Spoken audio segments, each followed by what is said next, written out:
तो English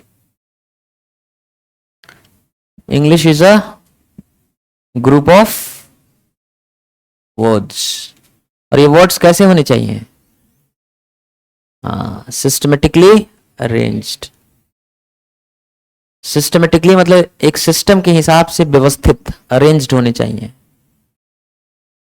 and क्या होने चाहिए? मीनिंगफुल। मीनिंगफुल मतलब अर्थपूर्ण होना चाहिए। तो शब्दों का समूह होगा और शब्द इस प्रकार से होंगे कि वो सिस्टमेटिकली अरेंज्ड होंगे और मीनिंगफुल होंगे, तब वो क्या बन जाएगा? इंग्लिश। जैसे अगर लिखते हैं नेम इज माई श्रीकांत, तो ये शब्दों का समूह है, अ ग्रुप ऑफ वर्ड्स। कितने वर्ड्स हैं जी? 1 2 3 4, 4 शब्द हैं, 4 वर्ड्स। उनका क्या है? एक समूह है, एक ग्रुप है। तो इंग्लिश है कि नहीं है? नहीं है इंग्लिश। क्यों नहीं है? क्योंकि ये सिर्फ ग्रुप ऑफ वर्ड्स है, ये सिस्टमेटिकली अरेंज्ड नहीं है, एक निश्चित सिस्टम के हिसाब से व्यवस्थित नहीं है। इस शब्दों का सही व्यवस्था नहीं है, अरेंजमेंट सही नहीं है, और इसीलिए मीनिंगफुल भी नहीं है, ये अर्थपूर्ण भी नहीं है, इसलिए इंग्लिश नहीं है। लेकिन अगर हम लिखें कि माई नेम इज श्रीकांत, अब ये इंग्लिश है कि नहीं है? क्यों है? क्योंकि अ ग्रुप ऑफ वर्ड्स है, शब्दों का समूह है, सिस्टमेटिकली अरेंज्ड है, यानी शब्दों का जो अरेंजमेंट है, व्यवस्था है, वो एक सिस्टम के हिसाब से है, और ये मीनिंगफुल है, अर्थपूर्ण है। अर्थ क्या है इसका? मेरा नाम है श्रीकांत, तो ये इंग्लिश है। तो अगर पागलों की तरह अड़बड़ अड़बड़ कुछ बोलने लगे इंग्लिश के शब्द, तो क्या वो इंग्लिश होगा? जैसे कुछ लोग बकबकाते रहते हैं ना, go to my, no hands up, hello great good, no bad what, तो क्या इंग्लिश है? नहीं है। पर गौवा में लोग कहते हैं इसको इंग्लिश बहुत आता है। क्या उसको इंग्लिश आता है? नहीं आता है, क्योंकि वो जो बोल रहा है वो इंग्लिश नहीं है। इंग्लिश क्यों नहीं है? क्योंकि केवल वो शब्दों को बड़बड़ा रहा है, उन शब्दों का कोई सिस्टमेटिक अरेंजमेंट नहीं है, और वो मीनिंगफुल भी नहीं है, वो जो बोल रहा है उसका कोई अर्थ भी नहीं है। तो इंग्लिश तभी होगा जब 3 बातें हो, अ ग्रुप ऑफ वर्ड्स, शब्दों का समूह हो, और वर्ड्स किस प्रकार के होने चाहिए? सिस्टमेटिकली अरेंज्ड और मीनिंगफुल, अर्थपूर्ण होने चाहिए। बात समझ में नहीं आ रहा है?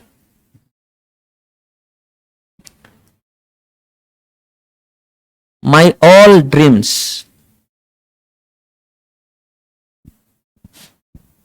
ये इंग्लिश है कि नहीं?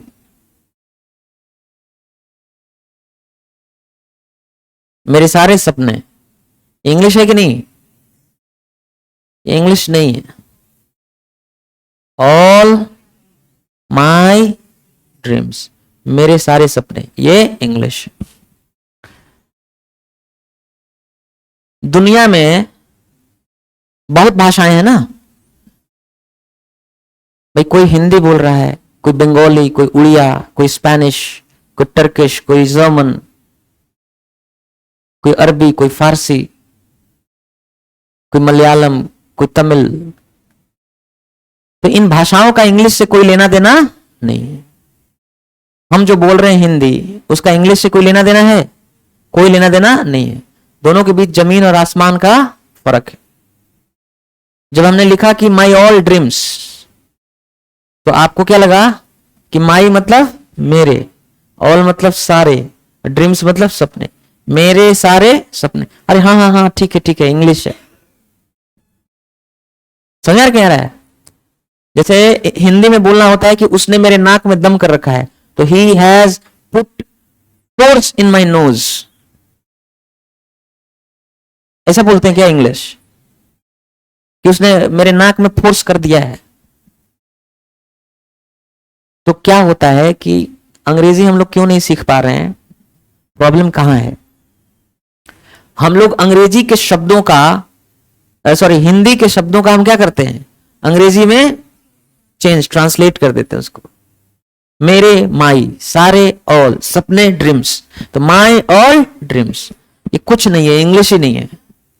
जिसको इंग्लिश आती है वो उसका कोई मतलब ही नहीं है इसका। ऑल माई ड्रीम्स मतलब कब है? जब ऑल माई ड्रीम्स बोले, माई ऑल ड्रीम्स का कोई मतलब नहीं। तो अंग्रेजी सीखने के लिए सबसे पहले तो आपको अंग्रेजी के शब्दों का क्या होना चाहिए? ज्ञान होना चाहिए। दूसरा, उन शब्दों का सिस्टमेटिक अरेंजमेंट कैसे होता है ये सीखना पड़ेगा, तब जाके आप मीनिंगफुल सेंटेंसेस बना पाएंगे, अंग्रेजी में अर्थपूर्ण बातों को लिख और बोल पाएंगे। समझ में आ क्या आ रहा है?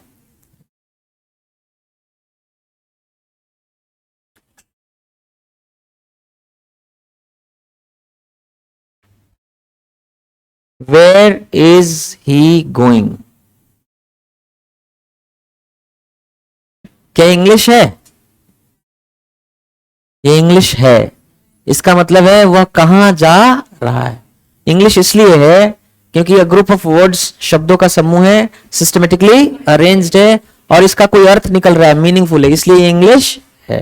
लेकिन अगर उल्टा पुल्टा कर दें तो इज ही वेयर गोइंग, अब ये इंग्लिश है? ये इंग्लिश नहीं, क्योंकि सिर्फ ये शब्दों का समूह रह गया, इनका सिस्टमेटिक अरेंजमेंट नहीं है और इसलिए मीनिंगलेस है, ये अर्थ विहीन है, इसका कोई अर्थ नहीं निकल रहा। बात समझ में आ गया ना? तो अगर हम बोलते हैं कि फादर माई, ये इंग्लिश है कि नहीं? ये इंग्लिश नहीं है। लेकिन अगर बोलते हैं माई फादर, मेरे पिताजी, तब क्या है? ये इंग्लिश है। बात समझ में आ गया नहीं है? चलो,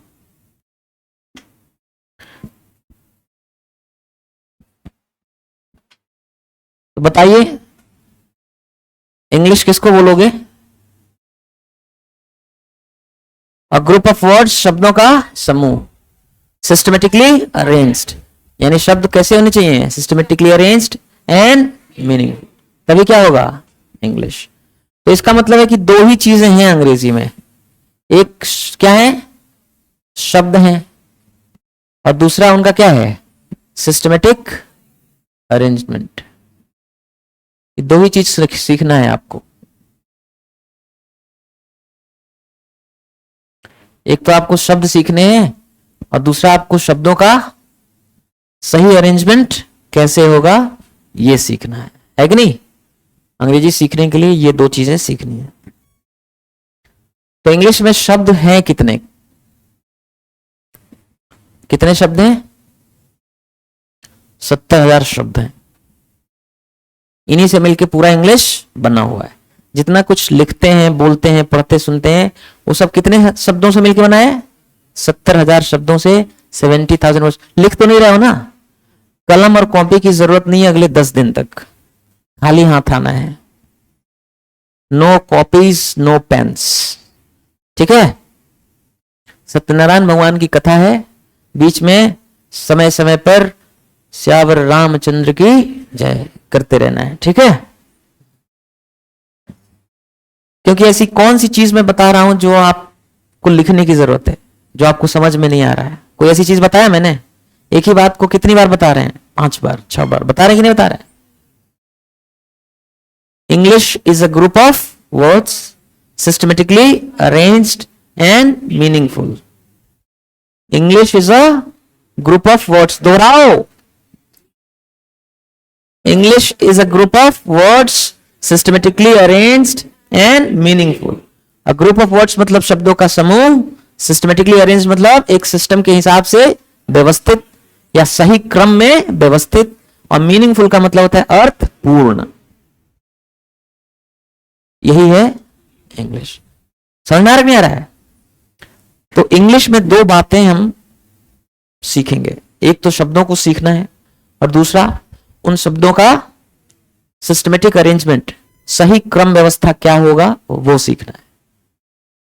तो हम जब वर्ड सीखेंगे तो मालूम होना चाहिए कितने वर्ड्स हैं इंग्लिश के अंदर। कितने वर्ड्स हैं?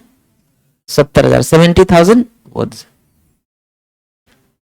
बराक ओबामा को, जो अमेरिका के राष्ट्रपति थे, उनकी मातृभाषा मदर टंग, टंग मतलब जीभ भी होता है ना, और टंग मतलब भाषा भी होता है। मदर टंग मतलब क्या होता है? मातृभाषा। तो बराक ओबामा की मातृभाषा क्या है? इंग्लिश है ना। बहुत पढ़े लिखे आदमी, राष्ट्रपति, उनको कितने शब्द आते हैं? 25,000, 25,000।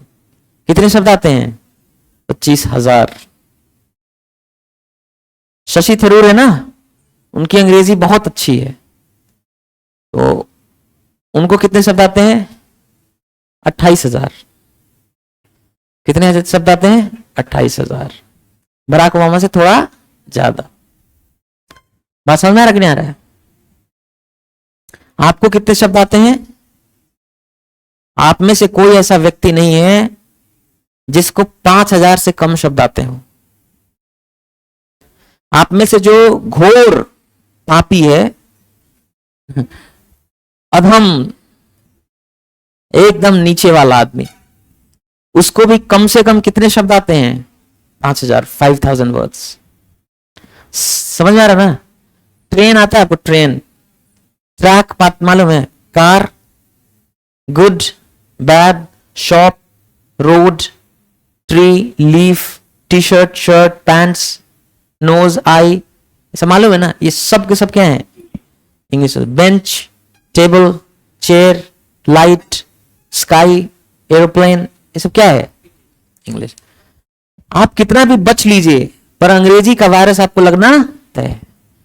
पूरी दुनिया में एक ही ऐसी भाषा है जो सब सर्वत्र बोली और समझी जाती है। अगर दुनिया में इंग्लिश निकाल दीजिए तो दुनिया बैठ जाएगी, धम्म से भड़बड़ा के गिर जाएगी पूरी दुनिया, क्योंकि पूरी दुनिया का ताना बाना बना हुआ है किस पर? इंग्लिश पर। जिंदगी में जो भी काम लोग कर रहे हैं, एक दूसरे से व्यापार कर रहे हैं, एक दूसरे के साथ मिलकर कोई काम कर रहे हैं, ये इसलिए संभव हो पा रहा है कि एक दूसरे से बातचीत करना, कम्युनिकेट करना क्या है? संभव है। और कम्युनिकेशन का जो लिंक है, जिसकी वजह से हम सब लोग एक दूसरे से कम्युनिकेट कर पा रहे हैं पूरी दुनिया में, वो एक लिंक लैंग्वेज है, एक ही भाषा है, वो क्या है? इंग्लिश। अगर आप इंग्लिश को हटा लीजिए तो आपस में जो कम्युनिकेशन है वो क्या हो जाएगा? टूट जाएगा। फिर पूरी दुनिया क्या हो जाएगी? भड़बड़ा के गिर जाएगी। इंग्लिश सीखना हमारे लिए जरूरी नहीं था। क्या जरूरत? हम लोग हिंदी में ही क्या इतने अच्छे हैं, मस्त हैं। हिंदी कितनी सुंदर भाषा है, दुनिया की सबसे सुंदरतम भाषाओं में से हिंदी। इसका साहित्य कितना समृद्ध है, अच्छा लगता है ना? हिंदी का साहित्य पढ़े हो कि नहीं है? कि जो साध सको तो साध मुझे, हाँ हाँ दुर्योधन बांध मुझे। रामधारी सिंह दिनकर लिखते हैं ना रश्मि रथी में, पढ़े हो कि नहीं पढ़े हो? हिंदी में नहीं पढ़े हो महाराज? बड़ी डर लगता है भाई। कोई बात नहीं।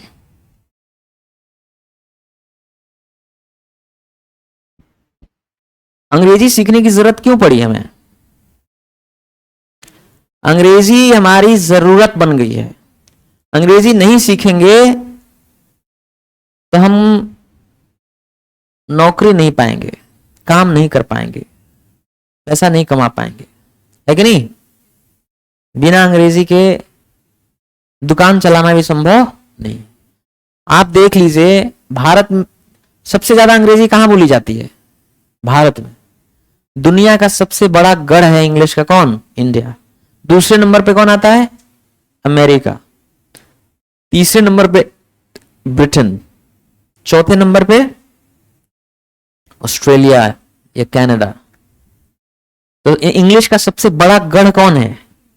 इंडिया है। सबसे ज्यादा अंग्रेजी बोलने वाले लोग कहां रहते हैं? इंडिया में रहते हैं, इंग्लिश बोलने समझने वाले लोग। भारत में सबको इंग्लिश आती है। जो भारत में आप कहीं चले जाइए, जैसे अरुणाचल प्रदेश की बात कर रहे थे ना, वहां चले जाइए, हिंदी लोग नहीं समझते हैं पर इंग्लिश समझते हैं। पूरे भारत को जोड़ने वाली भारत की जो राष्ट्रीय भाषा है वो क्या है? इंग्लिश। वैसे भारत में कोई राष्ट्रीय भाषा नहीं है। अगर राष्ट्रीय भाषा कहना हो तो फिर भारत के संविधान में कुल 22 भाषाओं को शामिल किया गया। उन सभी 22 भाषाओं को क्या कहना पड़ेगा? राष्ट्रीय भाषा कहना पड़ेगा। लेकिन राजकीय भाषा या ऑफिशियल लैंग्वेज, इसका दर्जा मिला है 2 भाषाओं को, हिंदी को और इंग्लिश को। ये 2 ऑफिशियल लैंग्वेजेस हैं भारत के। ऑफिशियल लैंग्वेजेस मतलब कामकाज की या राजकीय भाषा। और सही मायने में भारत को आजादी दिलाई थी किसने? इंग्लिश ने। इंग्लिश की वजह से पूरा भारत क्या हो पाया था?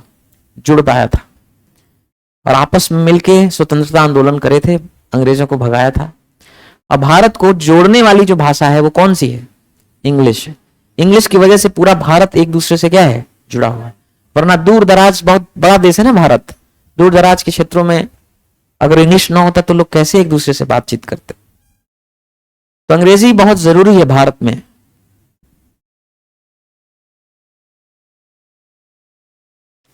अब सोच लीजिए, इंग्लिश इतना इंपॉर्टेंट है कि भारत सरकार में कोर्ट्स के अंदर कहीं कोई हिंदी नहीं है, केवल क्या है? इंग्लिश।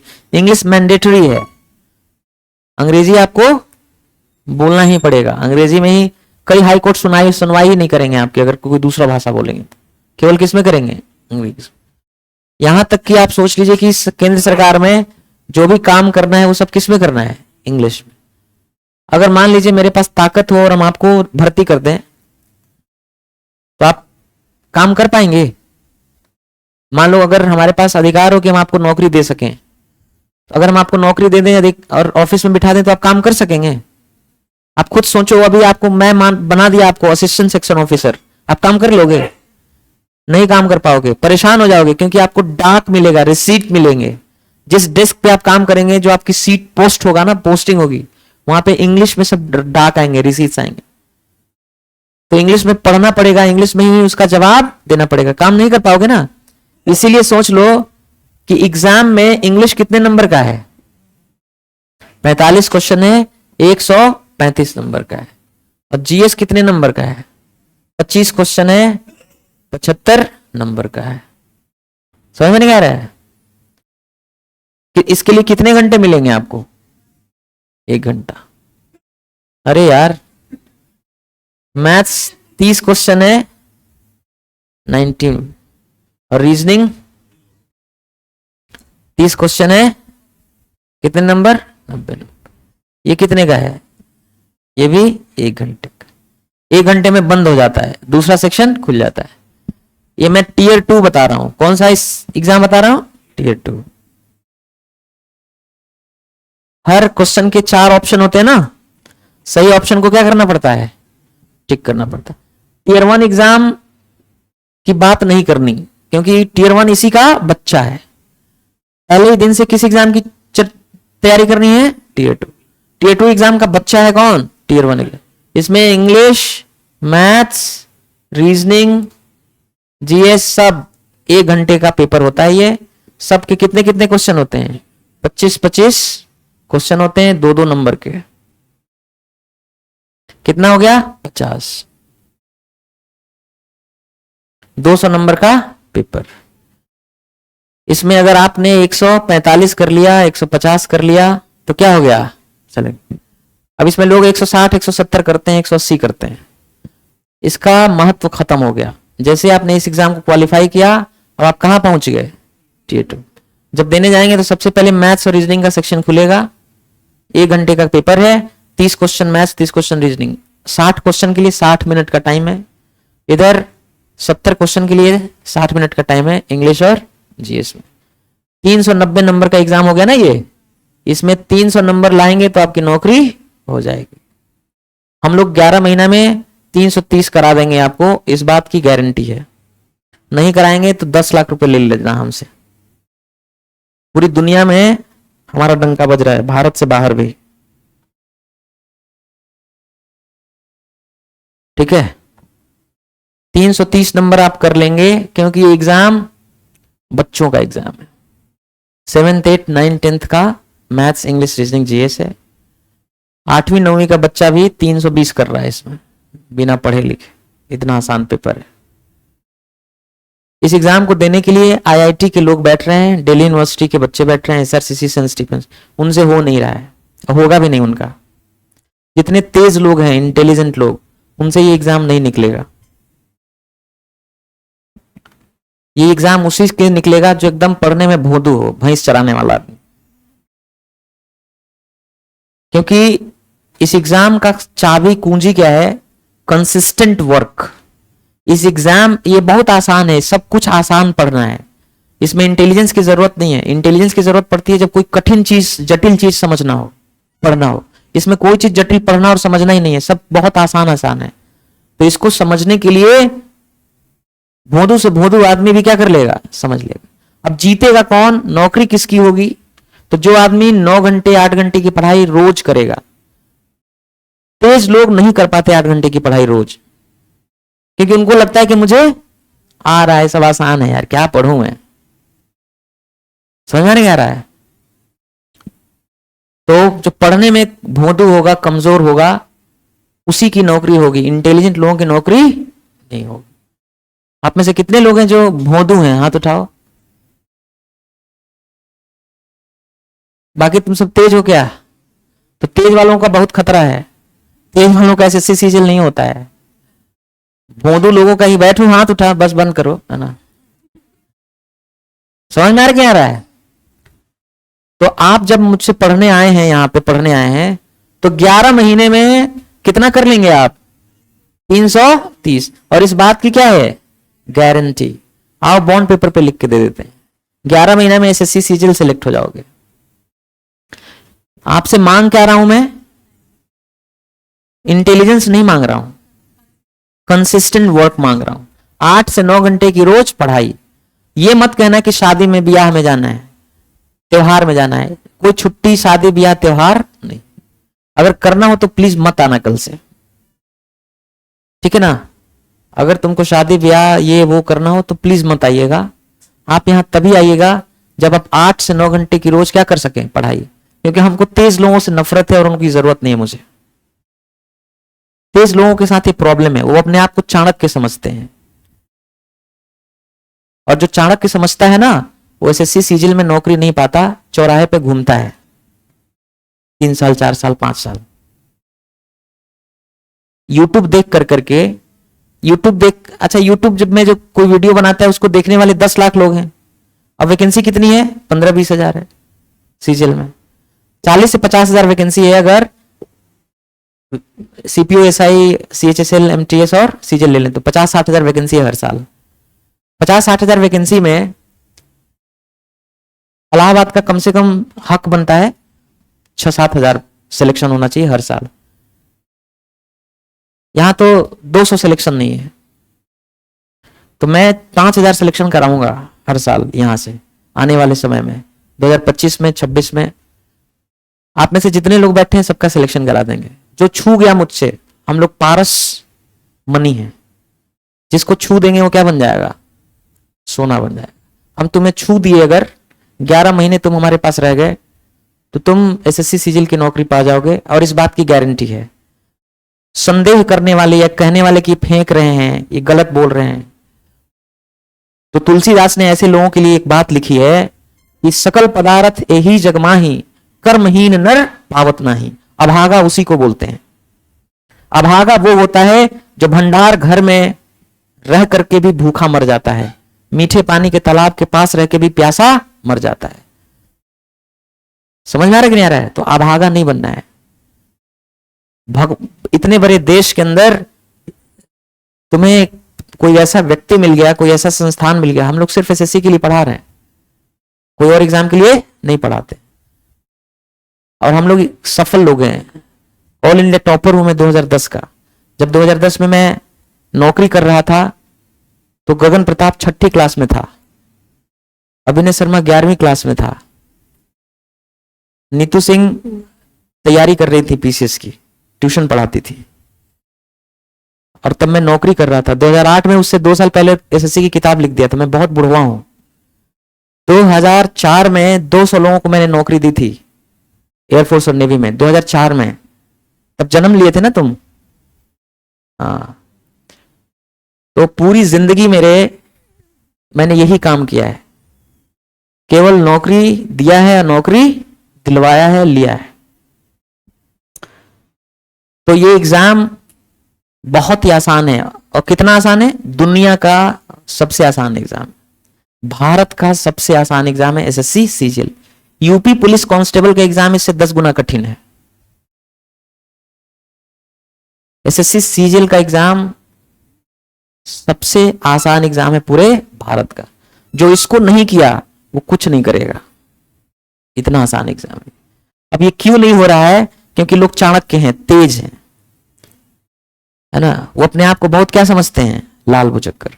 आप में से अगर कोई लाल बुचक्कर समझता हो तो मत आना प्लीज। हमें गधे लोग चाहिए, भोंदू लोग चाहिए। क्योंकि गधा और भोंदू आदमी क्या होता है? डिवोटी होता है, भक्त होता है, अंधा होता है, और वो विश्वास करके आता है कि गुरु जी हमारे सब कुछ हैं। उनकी बात पत्थर की लकीर है, जो वो कहेंगे वही करेंगे। और अगर तुमने ऐसा मान लिया, ऐसा कमिटमेंट तुम्हारा है, तो 11 महीने बाद, 11 महीने तो दूर है, 4 महीने बाद तुमको अपने आप फील हो जाएगा, घर पे फोन कर दोगे कि अब मेरा सिलेक्शन कोई रोक नहीं पाएगा। सिर्फ 4 महीने में। जो अंग्रेजी, इंग्लिश, मैथ्स, रीजनिंग, जीएस लोग पढ़ा रहे हैं सब बकवास है। ऐसे नहीं पढ़ाया जाता। ना तुम सीख पाओगे, ना उससे एग्जाम निकल पाएगा। इंग्लिश, मैथ्स, रीजनिंग, जीएस का कंटेंट अलग है, पढ़ाने का तरीका अलग है। एकलव्य के बारे में जानते हो? एकलव्य जो है धनुर्विद्या सीखना चाहता था। सबसे बड़े गुरु जो थे, बेस्ट टीचर कौन थे? द्रोणाचार्य जी थे। द्रोणाचार्य जी के पास गया, कहा मुझे धनुर्विद्या सिखाइए। द्रोणाचार्य जी ने कहा कि तुम क्षत्रिय नहीं हो, हम सिर्फ क्षत्रियों को सिखाते हैं। हटा दिया उसको। फिर कई बार आया, कहा कुछ तो बताइए, कोई तो यत्न बताइए, कोई उपाय बताइए कि मैं आपका स्टूडेंट बन सकूं। द्रोणाचार्य जी ने कहा नहीं, तुम मेरा विद्यार्थी नहीं बन सकता। लेकिन एकलव्य ने भी ठान रखा है कि मुझे जब भी पढ़ना है तो किससे पढ़ना है? बेस्ट टीचर से पढ़ना है। द्रोणाचार्य बेस्ट टीचर थे। उसने मिट्टी की मूर्ति बना दी द्रोणाचार्य की, और उस मूर्ति को गुरु मान करके उसने धनुर्विद्या का अभ्यास शुरू किया, और वो दुनिया का सर्वश्रेष्ठ धनुर्धर बन गया। और ये बात द्रोणाचार्य को पता लग गई। एक घटना हुई उसमें, वो निकले कि क्या, एक कुत्ता भौंक रहा था। तो जब एकलव्य धनुर्विद्या का अभ्यास कर रहा था तो उसमें बाधा पड़ रही थी। तो उसने ऐसा तीर मारा कि खून तक नहीं निकला उस कुत्ते का। मुंह के चारों तरफ तीर घुस गए अंदर, आ हो गया। वो बोल नहीं पा रहा था। कुत्ता जब गया जंगल में द्रोणाचार्य जी से, तो द्रोणाचार्य ने देखा ऐसा कौन धनुर्धर है भाई, ऐसा कौन तीर मारता है। तलाश में निकले तो एकलव्य मिला। कहा अरे भैया, इतना बढ़िया धनुर्विद्या कहां से सीख लिए तुम? कहा महाराज आप ही मेरे गुरु हैं। मिट्टी की पुतला जो बनाया था दिखाया, देखिए आपका पुतला बना के धनुर्विद्या का अभ्यास कर रहा हूं। द्रोणाचार्य ने उसका अंगूठा मांग लिया गुरु दक्षिणा में, ताकि वो आगे तीर धनुष चला ना सके, क्योंकि वो चाहते थे अर्जुन ही सर्वश्रेष्ठ धनुर्धर रहे। पर फिर भी आज एकलव्य को दुनिया का सबसे बड़ा धनुर्धर मानते हैं। बिना युद्ध लड़े वो अर्जुन से श्रेष्ठ कहलाता है कि नहीं? इससे क्या शिक्षा मिलती है? Always go to the best teacher. कोई बेस्ट टीचर जो होता है ना, ऐसे नहीं होता। कहते हैं कि सफल लोग अलग काम नहीं करते हैं, वो वही काम करते हैं लेकिन अलग तरीके से करते हैं। तो जो इंग्लिश, मैथ्स, रीजनिंग, जीएस का कंटेंट है, आपके पास कोई प्लान है क्या? कोई ऐसा दुनिया में गुरु संस्थान मिल गया है? कोई आपके पास प्लान है कि आप 11 महीने से पहले 330 कर लें? है क्या? अगर है तो बताओ। नहीं है ना? तो अगर आपके पास इससे बेहतर कोई प्लान नहीं है, मतलब this is the best plan and you have to be a part of this plan. आपको इसी प्लान का क्या बनना है? हिस्सा बनना है। 11 महीने हम तुमसे क्या मांग रहे हैं जी? तेजी मांग रहे हैं, इंटेलिजेंस मांग रहे हैं, क्या मांग रहे हैं? Consistent work. कंसिस्टेंट वर्क मतलब 8 घंटे की पढ़ाई। 8 घंटे की पढ़ाई अगले 11 महीने दे दो, मैं तुम्हें नौकरी दे दूंगा। और छोटी मोटी नौकरी नहीं दूंगा, 4600 ग्रेड पे की नौकरी दूंगा, एसएससी सीजीएल। तुम्हें पता है उससे बड़ी नौकरी भारत में सिर्फ कौन सी नौकरी है? यूपीएससी का सिविल सर्विस एग्जाम। ये लोग बड़े तोप होते हैं, तुम्हें मालूम नहीं है ना सीजीएल के बारे में। तुम्हें मालूम हो जाएगा तो पता चलेगा कि सीजीएल कितनी बड़ी चीज है। सीजीएल मतलब ग्रुप बी ऑफिसर। 80,000 75 से 80,000 in hand salary, 46 grade pay. और जानते हो काम कितना होता है? 365 दिन में 180 दिन से ज्यादा का काम नहीं होता, 175 दिन। सैटरडे संडे ऑफ रहता है ना। 52 हफ्ते होते हैं ना साल भर में, 52 वीक्स। हर हफ्ते में सैटरडे संडे अगर निकालो तो 52 से 2 को मल्टीप्लाई करो, 104 दिन निकाल लो। 365 में 104 दिन निकल गया। 30 ईएल होता है, 30 अर्नड लीव होता है, 40 एचपीएल हाफ पे लीव होता है, 8 कैजुअल लीव होता है, 2 extra ordinary leave, 2 sick leave और गजटेड हॉलीडेज, ईद, दिवाली, होली। कुल मिला के कितना दिन काम होता है? 175 से 180 दिन काम होता है, यानी आधे दिन भी काम नहीं होता। तो सरकार में 365 में 175 180 दिन का काम है, 80,000 इन हैंड सैलरी है। सीजीएचएस स्कीम जो होता है, सेंट्रल गवर्नमेंट हेल्थ स्कीम, जैसे राज्य सरकार में या बैंक में जो तुमको इंश्योरेंस मिलता है 5 लाख का, 6 लाख का मिलता है, अपर कैपिंग होती है 5 लाख। तो अगर इलाज में 25 लाख रुपए लगा तो 5 लाख सरकार देगी, 20 लाख तुमको घर बेच के देना है। लेकिन सेंट्रल गवर्नमेंट हेल्थ स्कीम में ऐसा नहीं है, कोई अपर कैपिंग नहीं है। कहीं पे भी इलाज कराइए, पूरा डिसबर्समेंट कौन करेगा? सरकार। आपका और आपके डिपेंडेंट्स, माता पिता जो भी है, पत्नी बच्चे। बात समझ रहे हो कि नहीं समझ रहे हो मेरी बात? लोन तुरंत मिल जाएगा, घर तुरंत खरीद लोगे, ज्यादा पोस्टिंग बदलने का चक्कर नहीं है।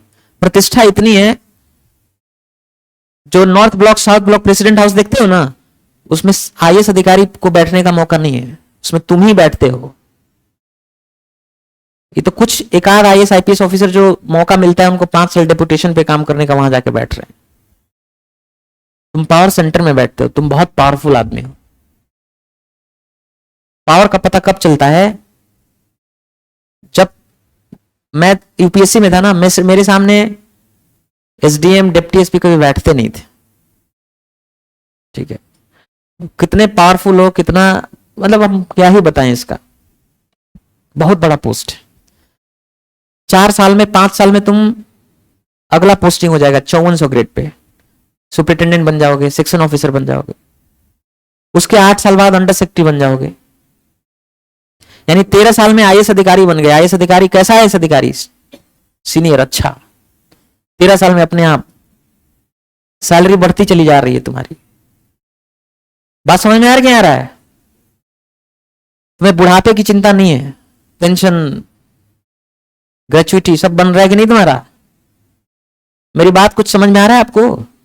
सिर्फ जीविका नहीं, जीवन है। आप प्राइवेट सेक्टर में 45 लाख, मेरे ऐसे ऐसे बच्चे हैं जो 45 लाख रुपया मिल रहा है अभी प्राइवेट सेक्टर में, वो छोड़ रहे हैं और एसएससी सीजीएल की क्या कर रहे हैं? तैयारी कर रहे हैं। 45 लाख रुपया सालाना पैकेज छोड़ रहे हैं, एसएससी सीजीएल में जा रहे हैं। यूपीएससी में जो सिविल सर्विस एग्जाम क्वालिफाई कर रहे हैं, उसमें जाके पता करिए 250 से 300 लोग ऐसे हैं जो एसएससी सीजीएल में पहले नौकरी पाए हैं, उसके बाद क्या कर रहे हैं? यूपीएससी निकाल रहे हैं। All India rank civil IAS के एग्जाम में था Pradeep Kumar, income tax officer था कि नहीं? वो क्या रहा है, आप 21 साल में 22 साल में आप एसएससी सीजीएल निकाल ले रहे हैं। ठीक है, एसएससी सीजीएल निकालने का मतलब यह है कि आपका मीडियम चेंज हो गया। अब हिंदी मीडियम स्टूडेंट कभी निकाल नहीं सकता है, इंग्लिश मीडियम स्टूडेंट ही क्या करता है? एसएससी सीजीएल निकालता है। आप सब लोग इंग्लिश मीडियम स्टूडेंट हो गए हैं, अब आप हिंदी मीडियम स्टूडेंट नहीं है। मैं आपको, आप में से कोई भी आदमी अगर कहेगा हिंदी मीडियम मारेंगे, ये समझ लेना आप सब क्या हैं? English medium. अभी आने वाले दिनों में पता चलेगा कि तुम इंग्लिश मीडियम स्टूडेंट हो। जो लोग 17 साल से इंग्लिश मीडियम स्कूलों में पढ़ रहे हैं, उनसे बेहतर इंग्लिश तुम जानते हो अगले 3 महीने में, ये मेरी गारंटी। तो सबसे पहला काम, अगर सीजीएल निकाल लिया तो तुम्हारा मीडियम क्या हो गया? चेंज हो गया।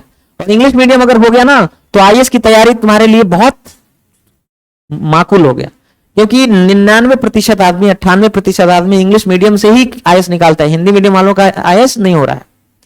तो पहली बात तो तुम्हारा मीडियम चेंज हो गया। सीसैट का जो एग्जाम होता है ना यूपीएससी के लिए, उसमें इंग्लिश मैथ्स रीजनिंग जीएस होता है, उसकी तैयारी तुम्हारी हो गई। और जीएस का फाउंडेशन हो गया, जीएस की समझ आ गई, जीएस पढ़ लिया तुमने और उसकी बेसिक समझ हो गई, तो यूपीएससी की तैयारी में उससे बहुत क्या मिलेगी? मदद। तो अगर 11 महीने में यूपीएससी निकाल दिया, सीजीएल निकाल दिया, तो तुमने एक्चुअली यूपीएससी की बहुत तैयारी कर ली। तो पहले एसएससी सीजीएल, फिर क्या करना है, यूपीएससी। पहले एसएससी बाद में यूपीएससी। जब वहां तुम नौकरी में चले जाओगे तो पहली बात तो 75-80 हजार रुपए मिलने लगेगा, संसाधन की कमी नहीं रहेगी। दिल्ली में सारे कोचिंग संस्थान वीकेंड बैचेज चलाते हैं, ऐसे कामकाज वाले बच्चों के लिए। सैटरडे संडे को 7-7 घंटे की क्लास चलाते हैं, वही बैच ज्वाइन कर लेना। समय कितना है तुम्हारे पास, 10 साल का, 11 साल का समय यूपीएससी के लिए। अगर जनरल कैटेगरी के हो, ओबीसी हो तो और ज्यादा समय, SC ST और ज्यादा समय। बात समझ में आ रहा है? तो पहले एसएससी बाद में यूपीएससी। जब नौकरी होती है ना तो आदमी बदल जाता है। नौकरी होते ही जब ट्रेनिंग होती है ना, वहां आईएसटी में, institute of secretary training management, वहां जब लोगों से मिलते हो, काम करने लगते हो सरकार में बैठ के, तुम्हारे इर्द गिर्द सब आईएएस अधिकारी बैठे हुए हैं, आईपीएस अधिकारी, सीनियर ऑफिसर्स बैठे हुए, मंत्री बैठा हुआ है, तो तुम्हारे सोचने समझने का तरीका ही क्या हो जाता है, बदल जाता है। अब तुम यूपीएससी की जब तैयारी करते हो तो जब किताब पढ़ते हो तो जो ज्ञान हासिल होता है, जो समझ है, वो अलग स्तर का होता है। जो लोग सीधे यूपीएससी की तैयारी कर रहे हैं उनके साथ क्या हो रहा है, कहीं के नहीं रह रहे हैं, क्योंकि बहुत कम पोस्ट है। पूरे भारत में 900,000 पोस्ट है, 800 पोस्ट है, उसमें सब आईएएस आईपीएस और जज साहब के इनके बच्चे लगे हो।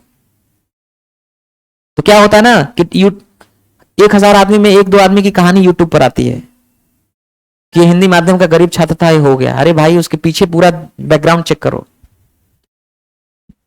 ठीक है, कितनी मेहनत और कैसे वो बना है, किस प्रकार से बना है।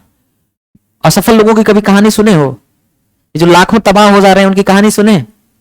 30 साल 32 साल की उम्र में ब्याह नहीं हुआ है, पढ़ रहे हैं 15 साल से, नौकरी ढूंढ रहे हैं, हिंदी माध्यम के बच्चे हैं, 15,000 की नौकरी नहीं मिल रही है, कहीं के नहीं रहे, उनकी कहानी कभी आ रही है यूट्यूब पर? तो सीधे यूपीएससी करना ठीक नहीं है। पहले एसएससी, उसके बाद 11 साल का समय है आपके पास, 12 साल का समय किसके लिए, यूपीएससी के लिए। समझ में आ रहा है? बहुत बड़ी नौकरी है एसएससी सीजीएल। जब नौकरी पीसीएस का 2-4 पोस्ट निकाल दिया तो सारे पोस्ट छोटे हैं एसएससी सीजीएल से। और सेंट्रल गवर्नमेंट में बहुत फर्क है, स्टेट गवर्नमेंट में बहुत फर्क है। मेरी बात समझ में आ रही है ना आप लोगों को? दरोगा बनना है तो आप सेंट्रल पुलिस ऑर्गेनाइजेशन में बनिए, सीएपीएफ है, सीआईएसएफ में, बीएसएफ में, सीआरपीएफ में, एसएसबी में बनिए दरोगा।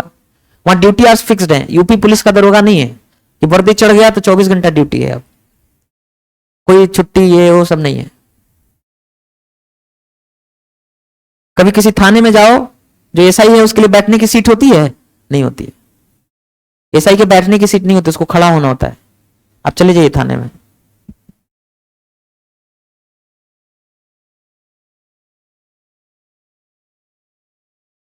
कोई ड्यूटी आवर नहीं है। काम कितना बढ़िया से होता है पता है ना? 2-4 गाली खाओ, 2-4 गाली दो, है ना? तो बनिए दरोगा, कितना आसान है। एसएससी के थ्रू सीपीयू एग्जाम में एसआई दरोगा बनना 8 महीने का काम है, सिर्फ 8-9 महीने में दरोगा बन जाओगे गारंटीड। लेकिन यूपी पुलिस का एग्जाम है एसआई का, जिसका पेपर लीक हो जाता है, ट्रांसपेरेंसी है नहीं, नौकरी होने के बाद भी ट्रेनिंग के बाद निकाल दे रहे हैं, जिसका कोई ठिकाना नहीं, उसकी तैयारी कर रहे हो। क्योंकि लोग पढ़े लिखे समझदार नहीं, एक्सप्लोर नहीं कर रहे हैं कि मेरे पास क्या क्या अपॉर्चुनिटीज हैं। सब बात छोड़ो, सबसे मजेदार बात यह कि सर ने कह दिया है कि 11 महीने में 330 कर लेंगे, बल्ले बल्ले। इससे बेहतर, इससे ज्यादा खुश करने वाली कोई बात नहीं हो सकती। अगर मुझे कोई कह देता कि आपसे 8-9 महीना मतलब 8-9 घंटे की पढ़ाई चाहिए, 11 महीने में सीजीएल करा देंगे, मैं 7वें आसमान पर होता। I would be so glad. समझ में नहीं आ रहा है? तो क्या चाहिए आपसे मुझे? 8-9 घंटे की पढ़ाई चाहिए रोज, और कितने दिन? 11 महीने। तेज आदमी की जरूरत नहीं। कितने लोग तेज हैं, हाथ उठाएं, इंटेलिजेंट लोग। इंटेलिजेंट लोगों में नहीं पढ़ाता। समझ में आ रहा ना?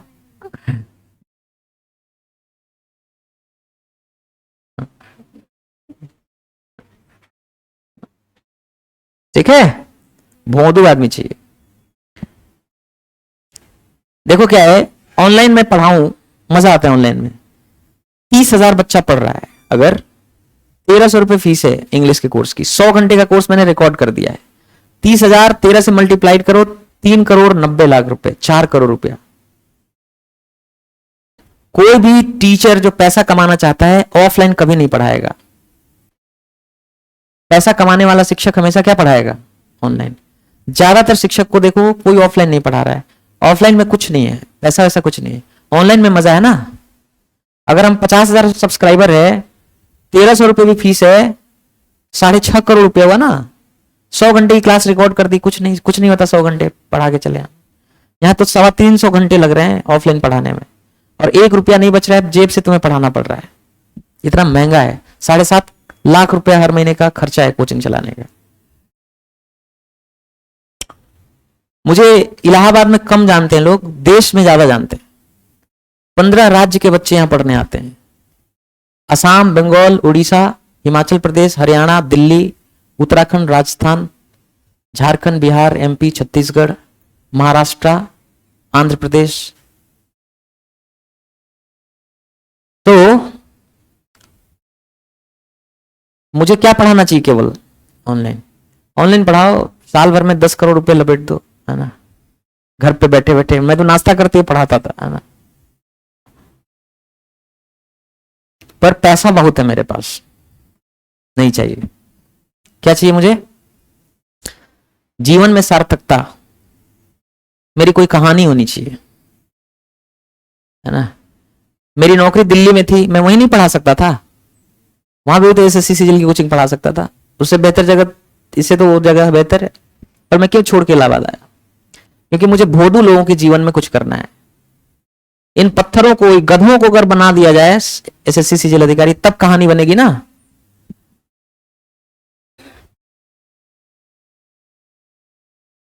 तो हम लोग फीस रखें 50,000 रुपया एसएससी सीजीएल की, क्योंकि उससे कम में कोचिंग नहीं चल पाएगी। तो 2024 में 25,000 रुपये फीस ले रहे हैं इस साल। 2024 में 25,000 फीस है। 2025 में, पहले 2025 थोड़ा 24 वाला एग्जाम हो जाए, नतीजा आ जाए, उसके बाद मंत्री जी को फोन लगाना पड़ेगा यहाँ पढ़ने के लिए। तुम्हें एडमिशन ही नहीं होगा तुम्हारा 50,000 फीस देने के बाद भी,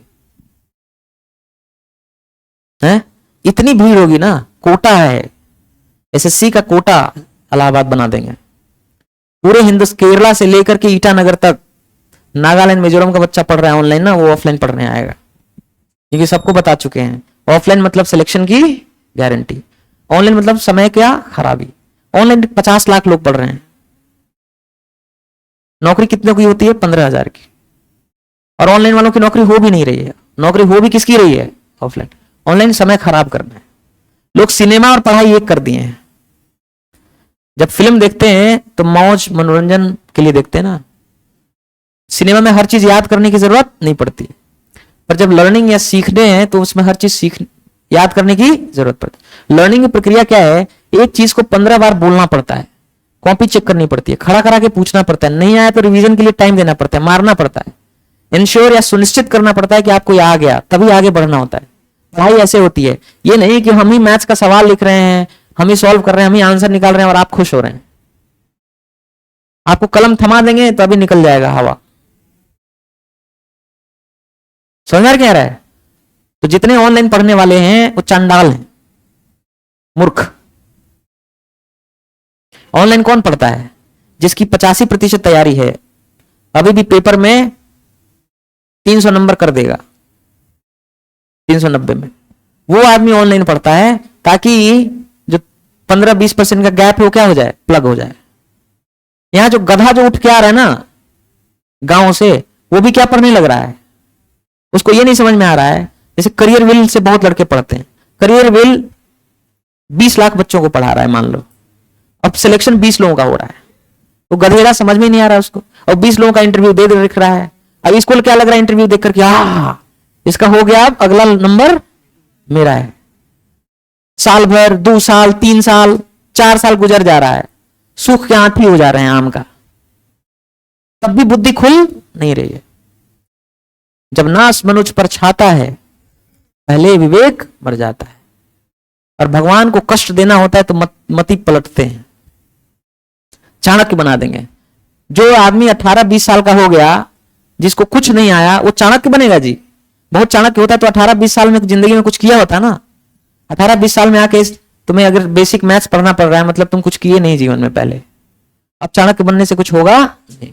चाणक्य मत बनो, चाणक्य ढूंढ लो और तुम चंद्रगुप्त मौर्य बन जाओ। तो मैं चाणक्य हूं और तुम चंद्रगुप्त मौर्य बन जाओ। तो इस संस्थान में 15 साल से कम का अनुभवी कोई नहीं है। 15-15 घंटे रोज अपने विषय को अनुसंधान में लगाने वाले, इन्वेस्ट करने वाले लोग।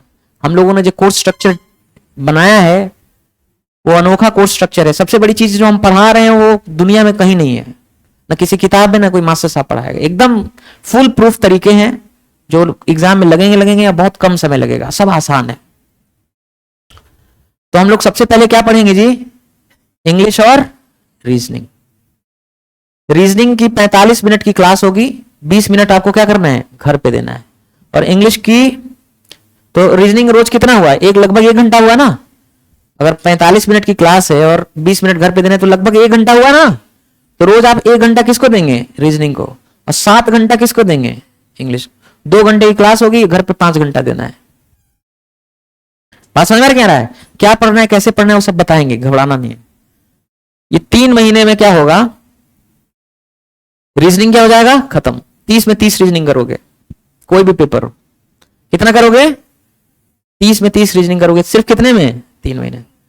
और इंग्लिश के उस्ताद हो जाओगे। इंग्लिश पढ़ना, लिखना, बोलना, सुनना, मीडियम पूरी तरह क्या हो चुका होगा? चेंज। बात समझ में क्या आ रहा है?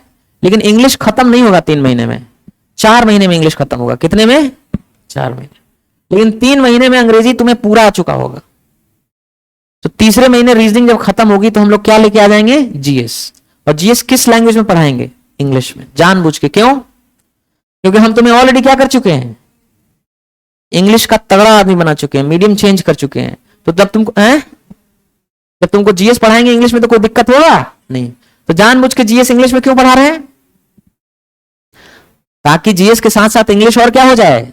स्वाभाविक हो जाए, नेचुरलाइज्ड हो जाए। ठीक है?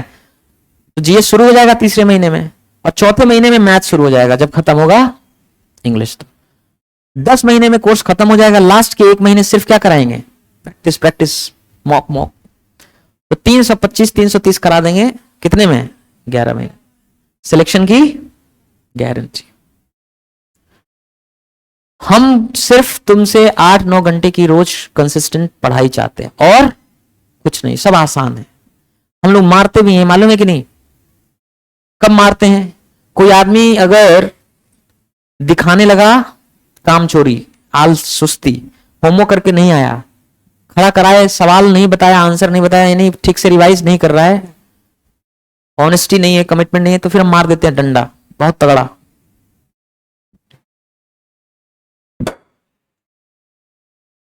ठीक है? ये बहुत मोटा था, मारते मारते पतला हुआ है। समझ ना? तो अगर पढ़ना हो तो सब समझ लेना। ठीक है? ये तबेला कोचिंग नहीं है, क्लाइमेक्स कोचिंग है ना, कि यहां आकर के खैनी बना रहे हो, अश्लील गाना बना रहे हो, कुछ सुन रहे हो, कोई आदमी आके टाल काल ताल पढ़ा रहा है, ये सब नहीं होगा यहाँ, है ना? ठीक है? तो ये अलग जगह है, यहाँ पे बहुत ही सुंदर तरीके से पढ़ना होता है। तुम पढ़ने में एकदम कमजोर हो ना, स्वागत है तुम्हें, खुश हूं मैं। हमें कमजोर लोगों की जरूरत है, पर लगनशील आदमी चाहिए। लगनशील आदमी कैसा होता है? भक्त होता है, जो काम कहोगे वो करेगा, कंसिस्टेंसी दिखाता है, परिश्रमी होता है। मेरी बात समझ में आ रही है? हाँ। तो इस साल की फीस हम लोग क्या रख रहे हैं? 25,000 रुपए। तो मैंने आपको बताया कि अंग्रेजी सीखने के लिए 2 चीजें सीखनी पड़ती है, एक तो वर्ड्स और दूसरा उनका सिस्टमेटिक अरेंजमेंट। और वर्ड्स कितने हैं? 70,000। 70,000 शब्दों का वर्गीकरण कर दिया जाए। क्या कर जाए? क्लासिफिकेशन, वर्गीकरण। क्या होता है वर्गीकरण का मतलब? क्लासिफिकेशन का मतलब नहीं मालूम? बांट दिया जाना अलग अलग ग्रुप में, हिस्सों में। समझ क्या रहा है? तो कितने ग्रुप मिलेंगे? कितनी जातियां मिलेंगी, कितने क्लास, कितने वर्ग मिलेंगे? 9। कौन कौन से? Noun, pronoun, adjective, determiner, verb, adverb, preposition, conjunction और इंटरजेक्शन।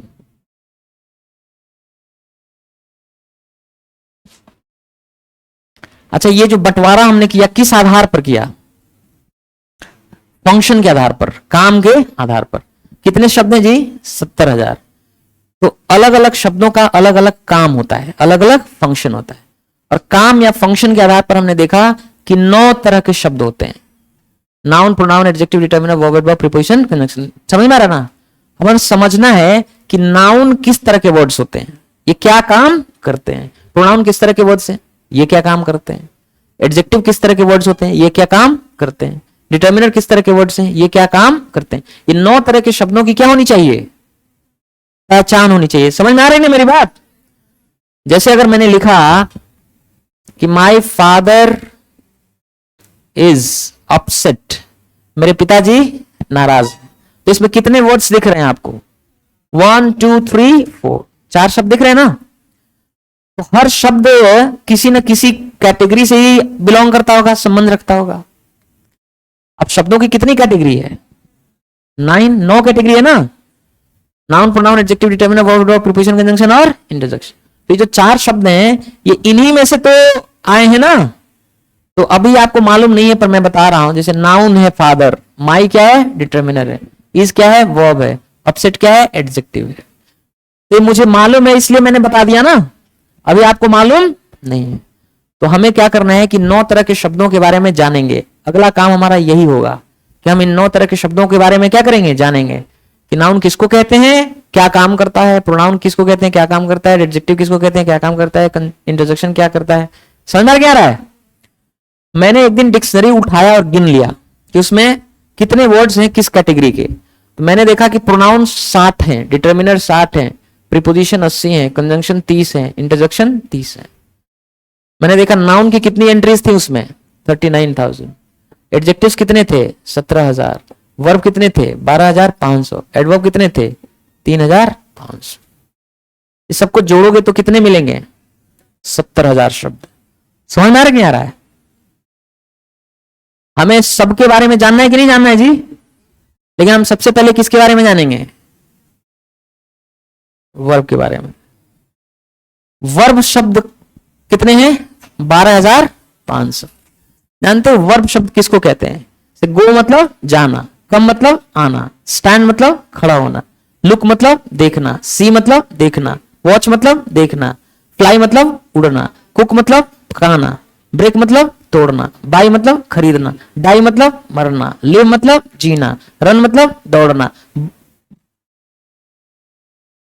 बाव मतलब झुकना, वेव मतलब हिलाना, वॉक मतलब टहलना, टीच मतलब पढ़ाना, लर्न मतलब सीखना, अंडरस्टैंड मतलब समझना, सिंग मतलब गाना, स्लीप मतलब सोना, वेकअप मतलब जगना, हियर मतलब सुनना, टेस्ट मतलब स्वाद में लगना, या टेस्ट मतलब चखना भी होता है, स्मेल मतलब सूंघना भी होता है, स्मेल मतलब स्वाद गंध में लगना, बी मतलब होना, बिकम मतलब बनना, गेट मतलब पाना, गेट मतलब हो जाना भी होता है। ये सब क्या होते हैं? वर्ब्स। तो जो एक्शन दिखाने वाले वर्ड्स होते हैं, जिनसे आना जाना खाना पीना तोड़ना झुकना मरना जीना, जिससे किसी एक्शन का बोध हो, ऐसे शब्दों को क्या बोलते हैं? verb। मेरी बात समझ में आ रही कि नहीं आ रही है? आ रही समझ में?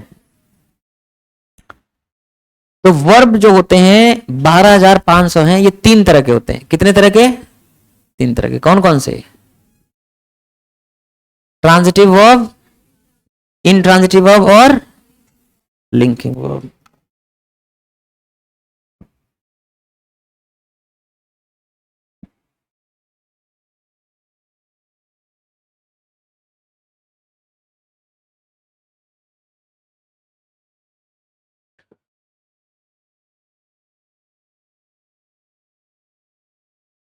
ट्रांजिटिव वर्ब, इंट्रांजिटिव वर्ब और लिंकिंग वर्ब।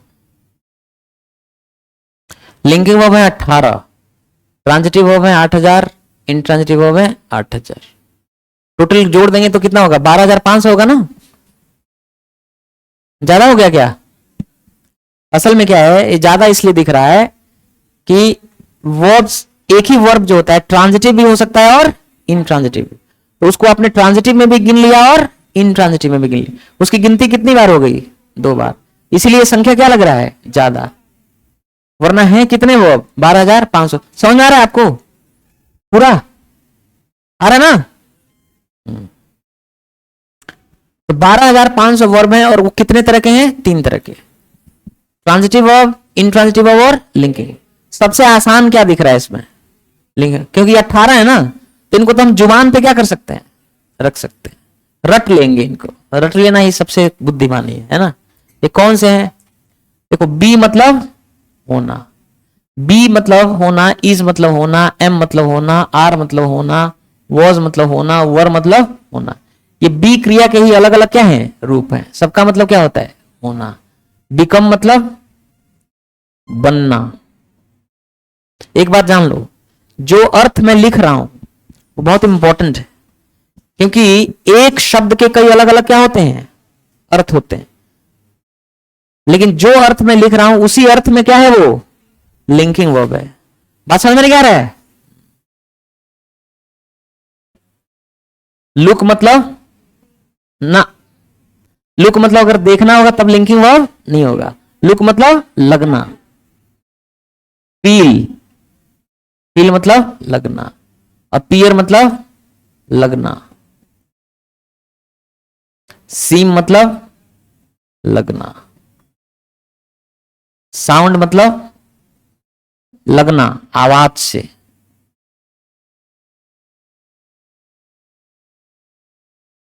स्मेल मतलब लगना गंध से। टेस्ट मतलब लगना स्वाद से।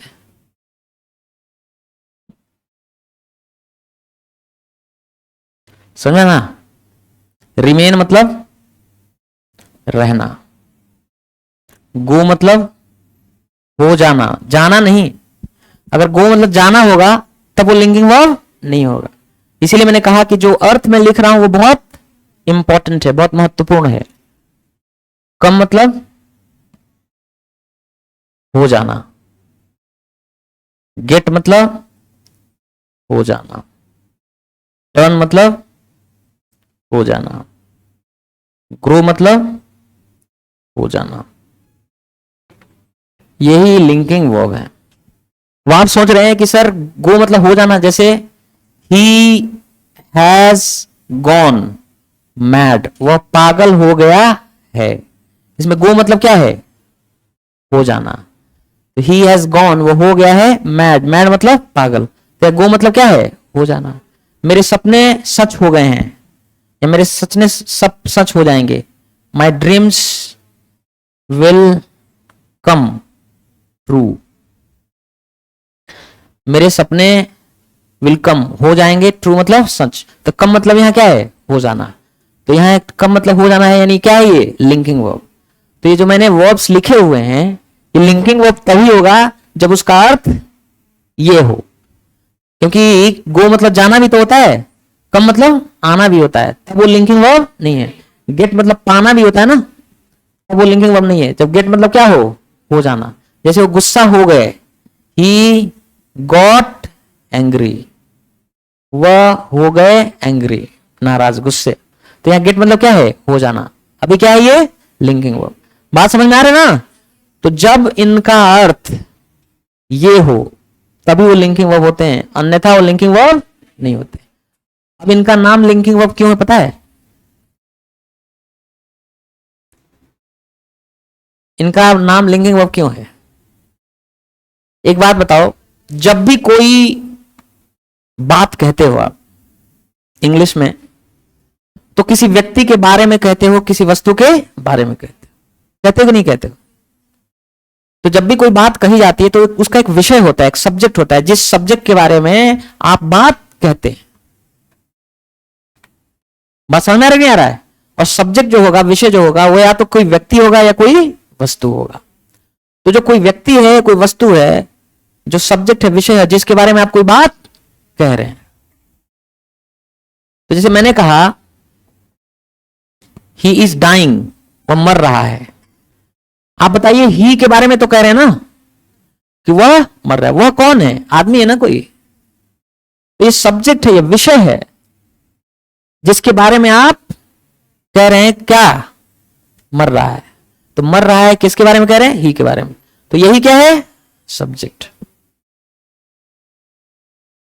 तो जब भी कोई बात कहते हैं इंग्लिश में, तो कोई सब्जेक्ट होता है, कोई व्यक्ति, कोई वस्तु होता है, जिसके बारे में वो बात कह रहे होते हैं। मेरी बात समझ में आ रही है कि नहीं आ रही है? जैसे उदाहरण के लिए आप देखिए, ही गॉट एंग्री, वो हो गया गुस्से में। इसमें एक सब्जेक्ट है कि नहीं? एक व्यक्ति वस्तु है जिसके बारे में बात कहा जा रहा है। कौन है वो? ही। ये क्या है? Subject. He has gone mad, वह हो गया है पागल। इसमें भी सब्जेक्ट है ना एक, कौन है? ये क्या है? सब्जेक्ट है। My dreams will come true, मेरे सपने हो जाएंगे सत्य। इसमें भी एक क्या है? सब्जेक्ट है। कौन है सब्जेक्ट? मेरे सपने, यह है, इसके बारे में कहा जा रहा है कि सत्य हो जाएंगे। आप समझ क्या रहा है? तो किसी सब्जेक्ट का कॉम्प्लीमेंट या पूरक होता है। कंप्लीट मतलब क्या होता है जी? पूरा करना भी होता है। कंप्लीट मतलब पूरा करना, वर्ब। और कंप्लीमेंट मतलब, स्पेलिंग देखिए, LE लिखा है ना। कंप्लीमेंट मतलब क्या होता है? पूरक, पूरा करने वाला। जैसे कोई व्यक्ति या वस्तु है, उसके वर्णन को, उसके पहचान को जो पूरा करे, कंप्लीट करे, उसको क्या कह सकते हैं? पूरक या कॉम्प्लीमेंट कह सकते हैं कि नहीं कह सकते हैं? तो जो एंग्री है, गुस्सा, कौन है गुस्सा? वह। तो वह गुस्सा है, और गुस्सा कौन है? वह। तो ही एंग्री है, और एंग्री कौन है? ही। तो अगर ये सब्जेक्ट है, तो यही क्या है? सब्जेक्ट का कॉम्प्लीमेंट है, पूरक है। मेरी बात समझ में आ रही है कि नहीं आ रही है? तो जो लिंकिंग वर्ब है, वो क्या करता है पता है आपको? सब्जेक्ट को सब्जेक्ट कॉम्प्लीमेंट से लिंक कर देता है। इसलिए इसका नाम क्या है? Linking verb. बात समझ में आ रहा है? अब जैसे देखो, यहां गो मतलब हो जाना, लिंकिंग वर्ब है ना। सब्जेक्ट क्या है? वह। अब वह कौन है? पागल। तो ये सब्जेक्ट है, और ये क्या है? सब्जेक्ट कॉम्प्लीमेंट है कि नहीं है? तो पागल है वह, और वही क्या है? पागल। तो किसी सब्जेक्ट के पहचान को या वर्णन को जो पूरा करे, कंप्लीट करे, वो क्या कहलाता है? कॉम्प्लीमेंट, पूरक। तो यहां सब्जेक्ट और सब्जेक्ट कॉम्प्लीमेंट को लिंक कौन कर रहा है? Linking verb. तो लिंकिंग वर्ब का काम ही यही होता है कि सब्जेक्ट को सब्जेक्ट कॉम्प्लीमेंट से क्या करता है? लिंक। इसलिए इसका नाम क्या रख दिया गया? Linking verb. जैसे आपने कहा मेरे सपने, और ट्रू मतलब सच। तो मेरे सपने ही सच हैं, और सच क्या है? मेरा सपना। तो ये सब्जेक्ट है, और ये क्या है? सब्जेक्ट कॉम्प्लीमेंट, पूरक है ये। बस समझ नहीं आ रहा है?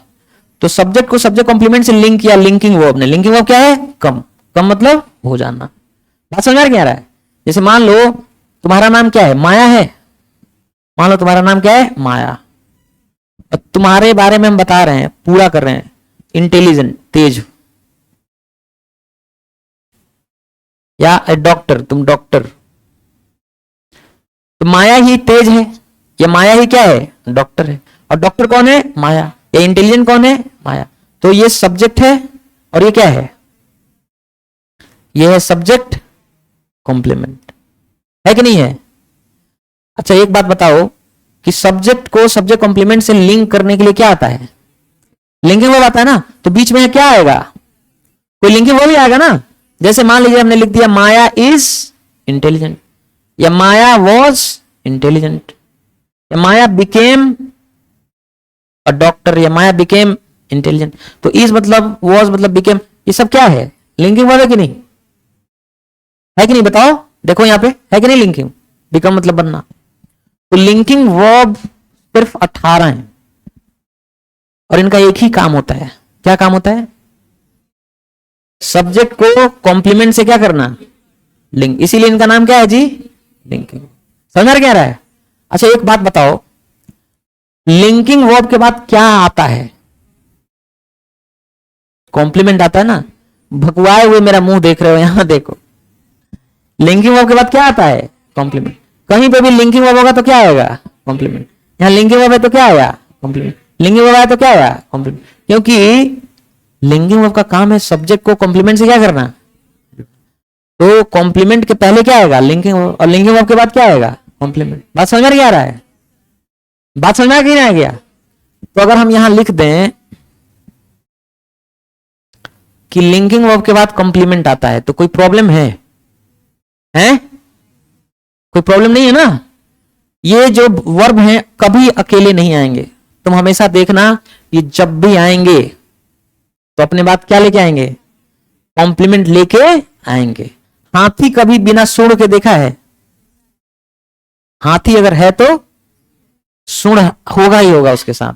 तो अगर लिंकिंग वर्ब होगा तो पक्का अपने बात क्या लेके आया होगा? चाहे वो जहां भी यूज कर लो, अकेले कभी नहीं आएगा। जब भी आएगा तो क्या लेके आएगा? कॉम्प्लीमेंट। मेरी बात समझ में आ रहा है? तो अभी हम लोग पढ़ रहे थे वर्ब के बारे में। 12,500 12,500 वर्ब्स हैं। 12,500 ऐसे शब्द हैं जो वर्ब कैटेगरी के हैं। और वर्ब 3 प्रकार के हैं, ट्रांजिटिव, इंट्रांजिटिव और लिंकिंग। उसमें से हमने एक के बारे में पढ़ा। किसके बारे में? Linking verb. लिंकिंग वर्ब क्या होता है? तो 18 वर्ब हैं जो लिंकिंग वर्ब हैं, और इनका नाम लिंकिंग वर्ब इसलिए क्योंकि लिंक करते हैं। सब्जेक्ट को सब्जेक्ट कॉम्प्लीमेंट से लिंक करने का काम है। और जब भी कोई लिंकिंग वर्ब होगा तो अपने बात क्या लेके आएगा? कॉम्प्लीमेंट। मेरी बात समझ में आ रही है कि नहीं आ रही है? स्पष्ट है पूरा? कोई दिक्कत, कोई कंफ्यूजन? सबको समझ में आ रहा है पीछे? हाँ।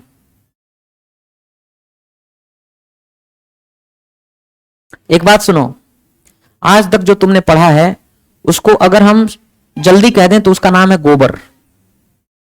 ठीक है? तुम जितना आज तक पढ़े हो सब गलत है और गोबर है।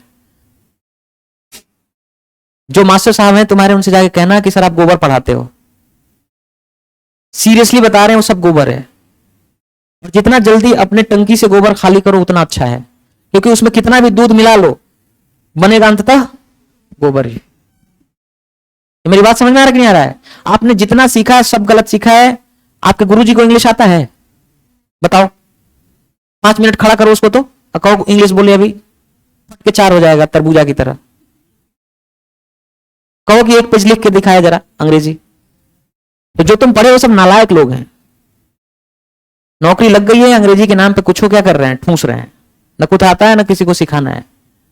तो तुम क्या पढ़े हो सब गोबर है। उसका नाम शुद्ध रूप से क्या है? गोबर है। आप लोगों से निवेदन है, मैंने क्या कहा कि हमें तेज लोग नहीं चाहिए। कैसे चाहिए? भोदू। अपने गोबरवा को निकाल दो, नहीं तो उसमें हम कितना भी दूध मिलाएंगे अंत में बनेगा क्या? गोबर। तो प्लीज एम्प्टी योर टैंक। फिर भी तुम्हें आजादी है कहने की, कहो। अब बोलो, समझ में क्या आ रहा है? हाँ। समय देखने लगे, घर जाना है, फोटो खींचना है, खींचो। ये सब फोटो तुम्हें मिलेगा पर फिर भी खींच लो, इतनी आजादी है।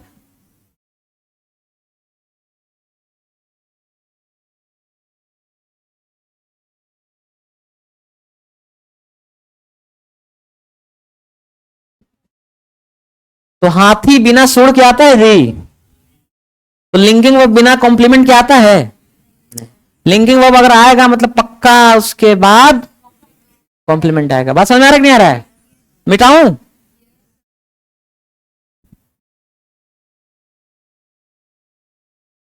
तो इसका नाम कोई रखना हो तो, कोई और नाम रखना हो तो क्या रख सकते हैं? सोचो तो, तेज आदमी हो तुम। इस वर्ब का नाम कोई और रखना हो तो क्या नाम रख सकते हैं? Pair verb, coupler, couple verb नहीं रख सकते हैं, क्योंकि कपल करता है ना, सब्जेक्ट को सब्जेक्ट कंप्लीमेंट से क्या करता है? जोड़ता है। कपल मतलब जोड़ना होता है, COUPLE, कपल मतलब जोड़ना। तो इसका कॉपुलर वर्ब भी नाम रख सकते हो, है कि नहीं? लिंकिंग वर्ब भी नाम रख सकते हो। ज्वाइनिंग वर्ब, पेयरिंग वर्ब, जो मन करे क्या कर दो, रख दो, क्योंकि लिंकिंग वर्ब का एक ही काम है, क्या करना, सब्जेक्ट को सब्जेक्ट कंप्लीमेंट से लिंक करना, ऐड करना नहीं, लिंक करना, ज्वाइन करना। समझ आ रहा है कि नहीं आ रहा है?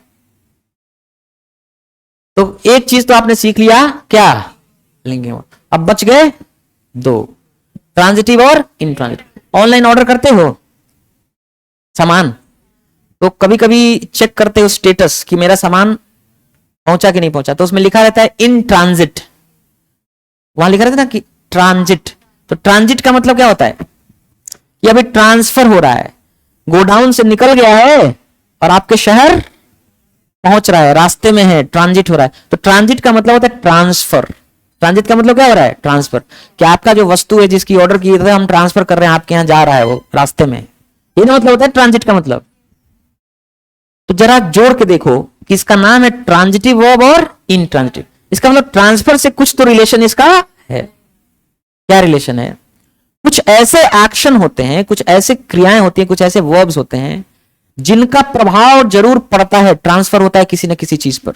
उदाहरण के लिए मैंने कहा कि मैंने तोड़ दिया, अब दिमाग में तुम्हारे आ रहा है ना, क्या क्या तोड़ा बताओ। अगर हम ना बताएं तो बेचैनी, खैनी है, मतलब जो भी है ना, है ना, बात समझ नहीं आ रहा है। हाँ। तो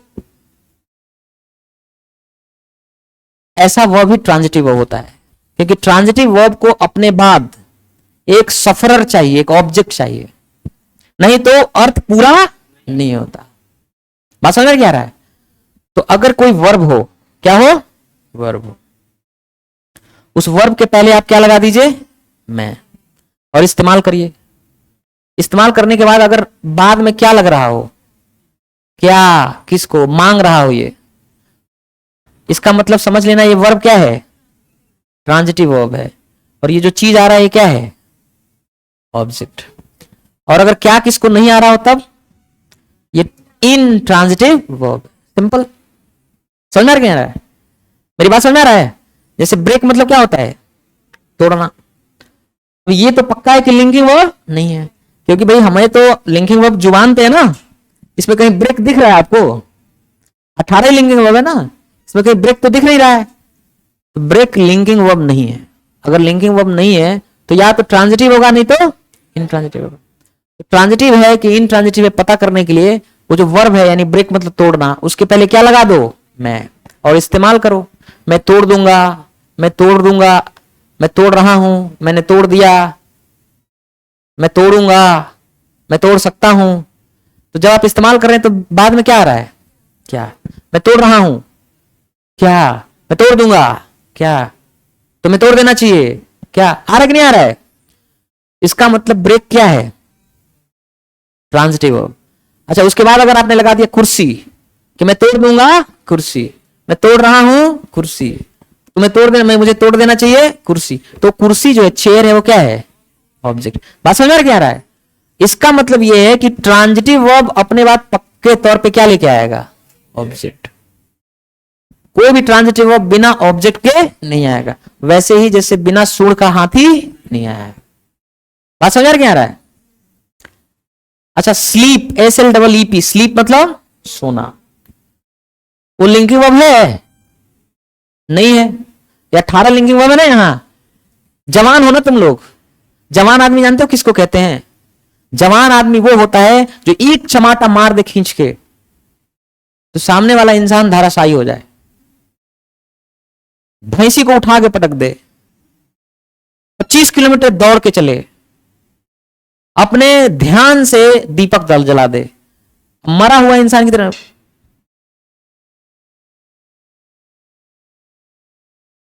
मां ने दूध नहीं पिलाया तुम लोगों को, बकरी का दूध पियोगा,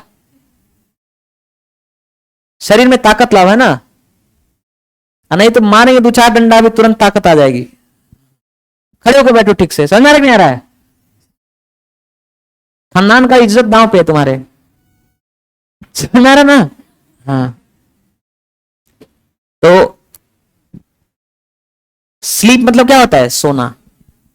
तो लिंकिंग वर्ब नहीं है ना, क्योंकि 18 लिंकिंग वर्ब होते हैं, उसमें स्लीप है नहीं है, तो लिंकिंग वर्ब नहीं है। अब अगर लिंकिंग वर्ब नहीं है तो क्या होगा, वो या तो ट्रांजिटिव होगा नहीं तो इंट्रांजिटिव। तो ट्रांजिटिव है कि इंट्रांजिटिव है पता करने के लिए यही है ना तरीका कि उस वर्ब के पहले क्या लगा दो, मैं। तो मैं सोऊंगा, मैं सो रहा हूं, मैं सो गया, इसके बाद क्या और किसको की जरूरत नहीं है। इसका मतलब क्या है वो, इसका मतलब है वो इंट्रांजिटिव वर्ब। और इंट्रांजिटिव वर्ब को ना तो ऑब्जेक्ट की जरूरत है ना तो कॉम्प्लीमेंट की जरूरत, उसको किसी की जरूरत नहीं है। बता लोगे तुम लोग हैं, पक्का? हाँ, खड़े हो जाओ जी। हाँ, तुम बैठ जाओ। सेल मतलब बेचना, SELL, सेल मतलब क्या होता है, बेचना। कौन सा वर्ब है, इतना जल्दी बता दिए, कंप्यूटर का।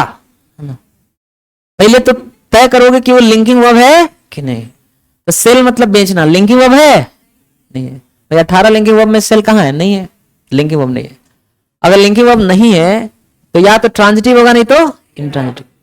तो पता करो, सेल के पहले क्या लगाओ, मैं बेच दूंगा क्या, मैं बेच रहा हूं क्या, तो मैं मुझे बेचना चाहिए क्या, मैं बेच सकता हूं क्या, आ रहा है ना कुछ।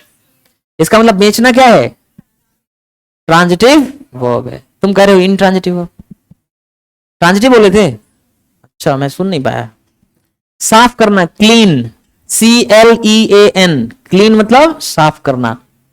कौन सा वर्ब है, ये भी ट्रांजिटिव है। मैं साफ कर रहा हूं, आ रहा ना क्या। मरना, DIE, डाई मतलब मरना, इंट्रांजिटिव। मैं मर जाऊंगा, मैं मर रहा हूं, क्या नहीं आ रहा ना, क्योंकि क्या और किसको। अगर ये आए तो समझ लेना क्या है, ट्रांजिटिव। और अगर ये नहीं आ रहा है मतलब इंट्रांजिटिव। समझ आ रहा है तुम्हारे पूरा। तो मैं मर रहा हूं, मैं मर गया, मैं मर जाऊंगा, उसमें क्या किसको नहीं आ रहा है, नहीं डाई क्या है, इंट्रांजिटिव। बात समझ आ गया, बैठो। तो आज हमने सीखा कि वर्ब कितने हैं, 12,500। कितने तरह के हैं, 3 तरह के, लिंकिंग वर्ब, ट्रांजिटिव वर्ब और इंट्रांजिटिव। और एक चीज सीखा हमने कि लिंकिंग वर्ब बिना कॉम्प्लीमेंट के नहीं आएगा, लिंकिंग वर्ब जब भी आएगा तो उसके बाद क्या आएगा, कॉम्प्लीमेंट। और ट्रांजिटिव वर्ब बिना ऑब्जेक्ट के नहीं आएगा, ट्रांजिटिव वर्ब जब भी आएगा तो अपने बाद क्या लेके आएगा, ऑब्जेक्ट। और इंट्रांजिटिव वर्ब को ना तो ऑब्जेक्ट की जरूरत है ना कॉम्प्लीमेंट। बात समझ आ रहा है। फोटो खींच लोगे, नहीं भी खींचोगे तो कोई बात नहीं है, खींच भी लोगे तो कोई बात नहीं, खींच लो, खींच चुके हो।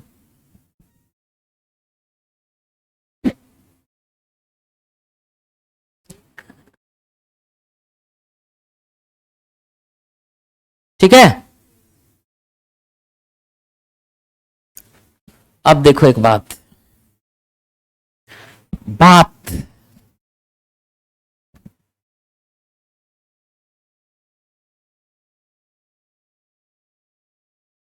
तुमने पढ़ा होगा, बात मतलब क्या होता है जी, वाक।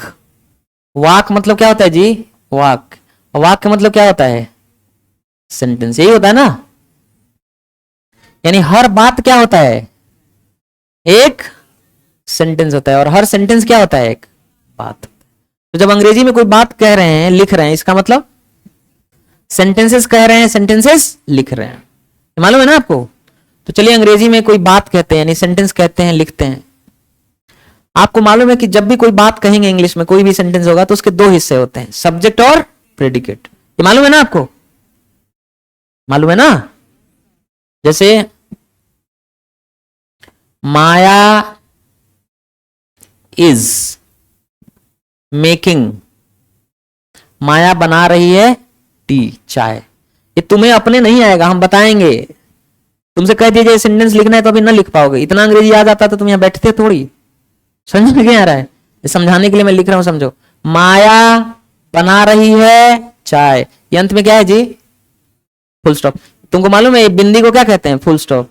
और इसको क्या कहते हैं, क्वेश्चन मार्क, प्रश्नवाचक चिन्ह। इसको क्या कहते हैं, एक्सक्लेमेशन मार्क, विस्मयादि बोधक चिन्ह है। पर प्लीज विस्मयादि बोधक मत कहना, क्या कहना, exclamation mark, question mark, full stop. समझ में आ रहा है। ये कहां मिलता है जी, किसी सेंटेंस के अंत में। हर सेंटेंस के अंत में इसमें से कोई ना कोई चिन्ह मिलेगा। इस चिन्ह बहुत जरूरी है क्योंकि ये बताता है कि ये बात यहां के क्या हो गई, खत्म हो गई। समझ आ रहा नहीं आ रहा है? तो माया बना रही है चाय, फुल स्टॉप है ना। अच्छा, अगर ये होता कि माया इज मेकिंग, माया बना रही है चाय फॉर यू, तुम्हारे लिए। अब बात कहां खत्म हुई? पहले बात कहां खत्म हो गई थी? ठीक है, अब बात कहां खत्म हो रही है? चलो, दो बातें लिखी हुई है ना। तो ये जो सेंटेंसेस लिखे हुए हैं, जो बातें लिखी हुई हैं, आपको मालूम है कि हर सेंटेंस के अंदर दो हिस्से होते हैं। एक होता है सब्जेक्ट। सब्जेक्ट कौन होता है जी? विषय, वह व्यक्ति या वह वस्तु जिसके बारे में कोई बात कही जा रही है। तो इसमें विषय क्या है? माया, ये सब्जेक्ट है। और उसके बारे में जो बात कही जा रही है, जो उसको फॉलो कर रहा है, उसके बाद जो आ रहा है, उसको क्या कहते हैं? प्रेडिकेट। तो इज मेकिंग टी, ये क्या है? प्रेडिकेट। तो ये सब्जेक्ट है और ये क्या है? प्रेडिकेट।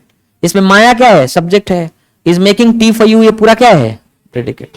तो सब्जेक्ट और प्रेडिकेट। अरे समझ में? अंग्रेजी इतनी छोटी चीज है कि पूरा अंग्रेजी का कोर्स 5 दिन का है। मैंने कंप्लीट इंग्लिश पढ़ाया है 21 दिन में, 30 घंटे के अंदर। 30 घंटे में कंप्लीट इंग्लिश पढ़ा दिया है यूट्यूब पर। और इतनी इंग्लिश पढ़ाया है कि उसका सिर्फ 5% पढ़ाने में लोगों को 1.5 साल लगते हैं। जाके देख लेना, फ्री है। यूट्यूब चैनल है द इंग्लिश सर्कल। आप में से बहुत लोग मुझे जान पाए उसी से, प्रचार से नहीं। पैसा नहीं था मेरे पास प्रचार के लिए, कंटेंट से जान पाए कि अरे बाप रे, तुम महागुरु आदमी है भाई, तो लगे पढ़ा रहा है ना। तो अंग्रेजी की औकात बहुत छोटी है। अब अंग्रेजी जानते हो कितनी चीजों से बना है? 5 चीज से। कौन कौन से 5 चीज? सब्जेक्ट, वर्ब, ऑब्जेक्ट, कॉम्प्लीमेंट और एडवर्बियल। यही 5 चीजें जिससे इंग्लिश। इसके अलावा अंग्रेजी में कुछ नहीं है। पूरा अंग्रेजी यही 5 चीज से मिलके बना है। देखो, जब भी कोई अंग्रेजी में सेंटेंस होता है, कोई बात कही जाती है, तो उसमें 2 चीज जरूर होता है, सब्जेक्ट और वर्ब। Object, complement, adverbial. ये हो भी सकते हैं और नहीं भी हो सकते, पर कम से कम 2 चीजों का होना जरूरी है, सब्जेक्ट का और वर्ब का। ये जरूर होता है। वर्ब में हेल्पिंग वर्ब होता है और क्या होता है? मेन वर्ब होता है। क्योंकि नाम ही हेल्पिंग वर्ब है, तो हेल्पिंग वर्ब का आना जरूरी नहीं है। हेल्पिंग वर्ब आ भी सकता है और नहीं भी आ सकता, लेकिन मेन वर्ब हमेशा आता है। और मेन वर्ब कितने हैं? 12,500। जितने वर्ब है सब क्या है? Main verb. और हेल्पिंग वर्ब कितने होते हैं? 27। तो कोई भी एक मेन वर्ब उठा लीजिए, कोई भी एक मेन वर्ब उठा लीजिए, वो एक मेन वर्ब अलग अलग हेल्पिंग वर्ब के साथ मिलके कॉम्बिनेशन बनाता है। कुल कितने? 120। और पूरे अंग्रेजी में 120 सेंटेंसेस होते हैं, इससे ज्यादा नहीं है। हम चाहें तो एक दिन में सिखा सकते हैं पूरा अंग्रेजी, पर पचा नहीं पाओ, तो 5 दिन में सिखा लेंगे, बच जाएगा।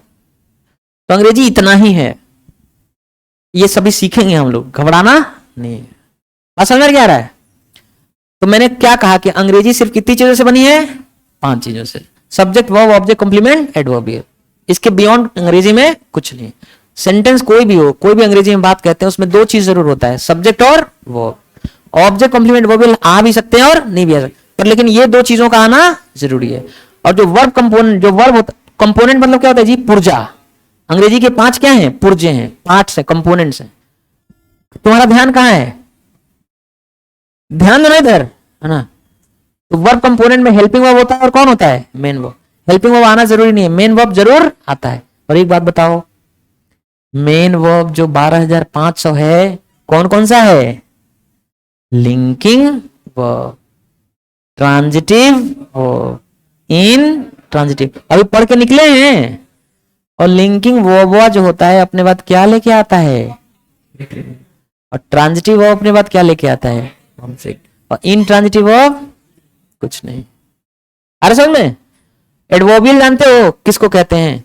एडवर्बियल वर्ब जो कंपोनेंट होता है, वर्ब के बारे में, एक्शन के बारे में बताता है कि कब, कहां, क्यों, किस ढंग से, किस लिए और कितनी बार।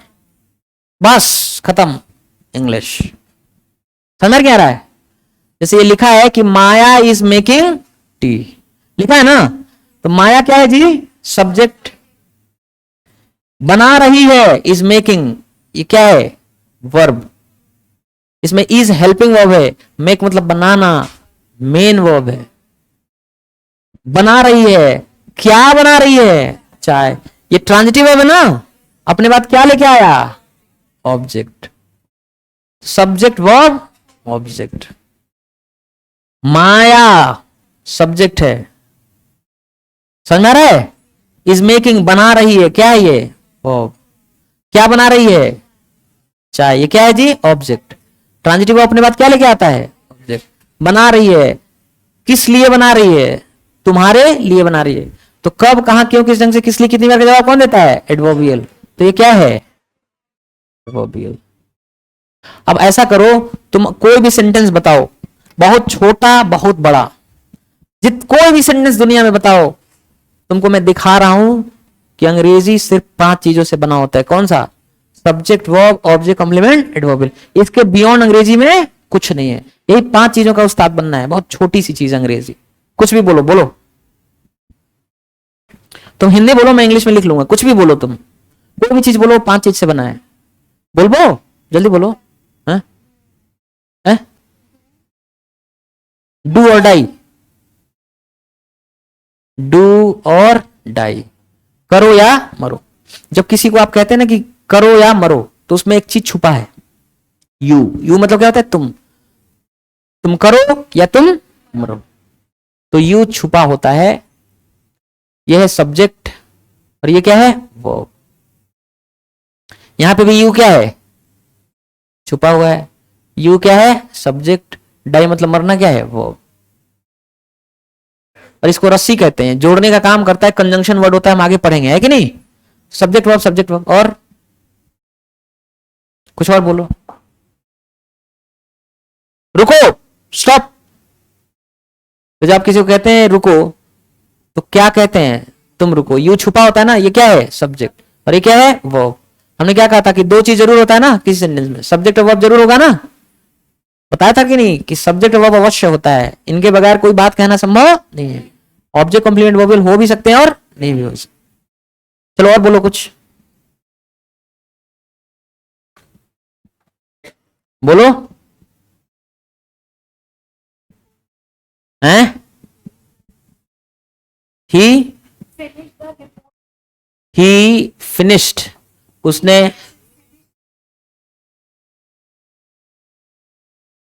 फिनिश नहीं, finish. Finish the report, report को फिनिश करो आज, टुडे। इसमें भी क्या छुपा है? तुम फिनिश करो रिपोर्ट को आज। ये क्या है? सब्जेक्ट। ये क्या है? वर्ब। ये क्या है? ऑब्जेक्ट। टुडे क्या है? फिनिश करो, कब करो? आज। ये क्या हो गया जी? एडवर्बियल। और बताओ, अरे कुछ तो बोलो यार। हैं? व्हाट आर यू डूइंग, तुम क्या कर रहे हो? What are you doing. You क्या है? तुम, सब्जेक्ट है। आर क्या है? Helping verb. डूइंग क्या है जी? Main verb. ये मिला के क्या हो गया? Verb component. तुम कर रहे हो क्या, ये क्या हो गया? ऑब्जेक्ट। और बताओ।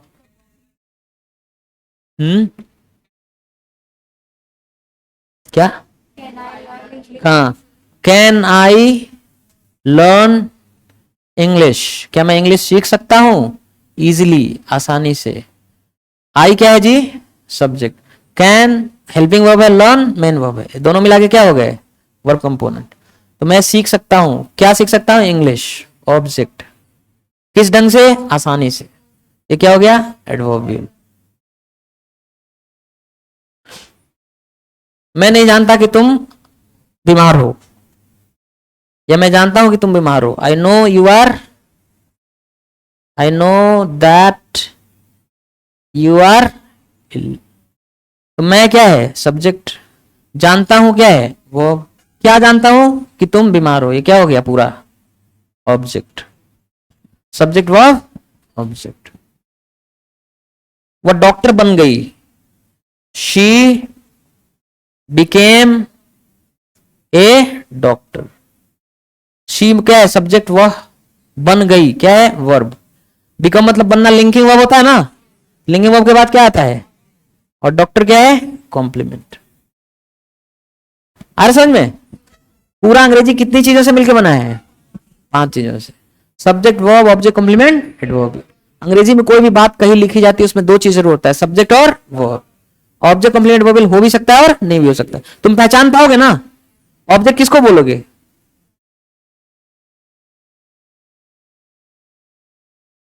है?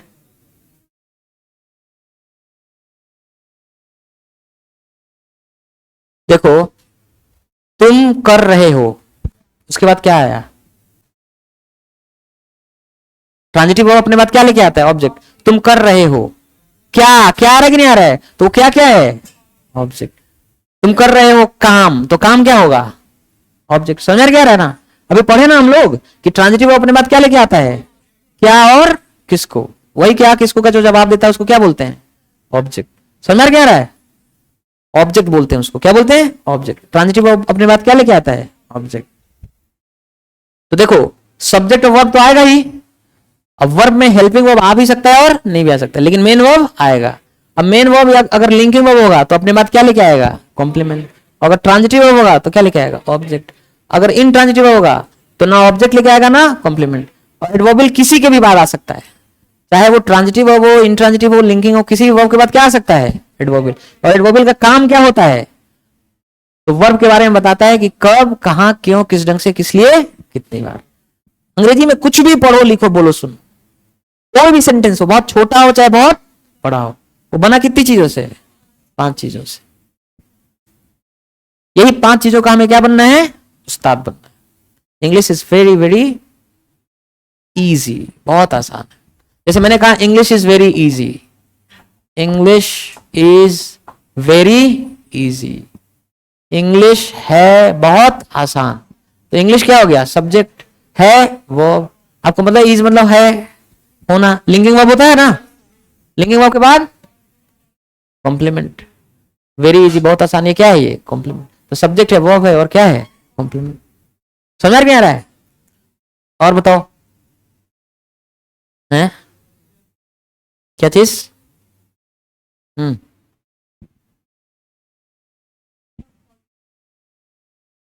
Compliments are, compliments are parts of,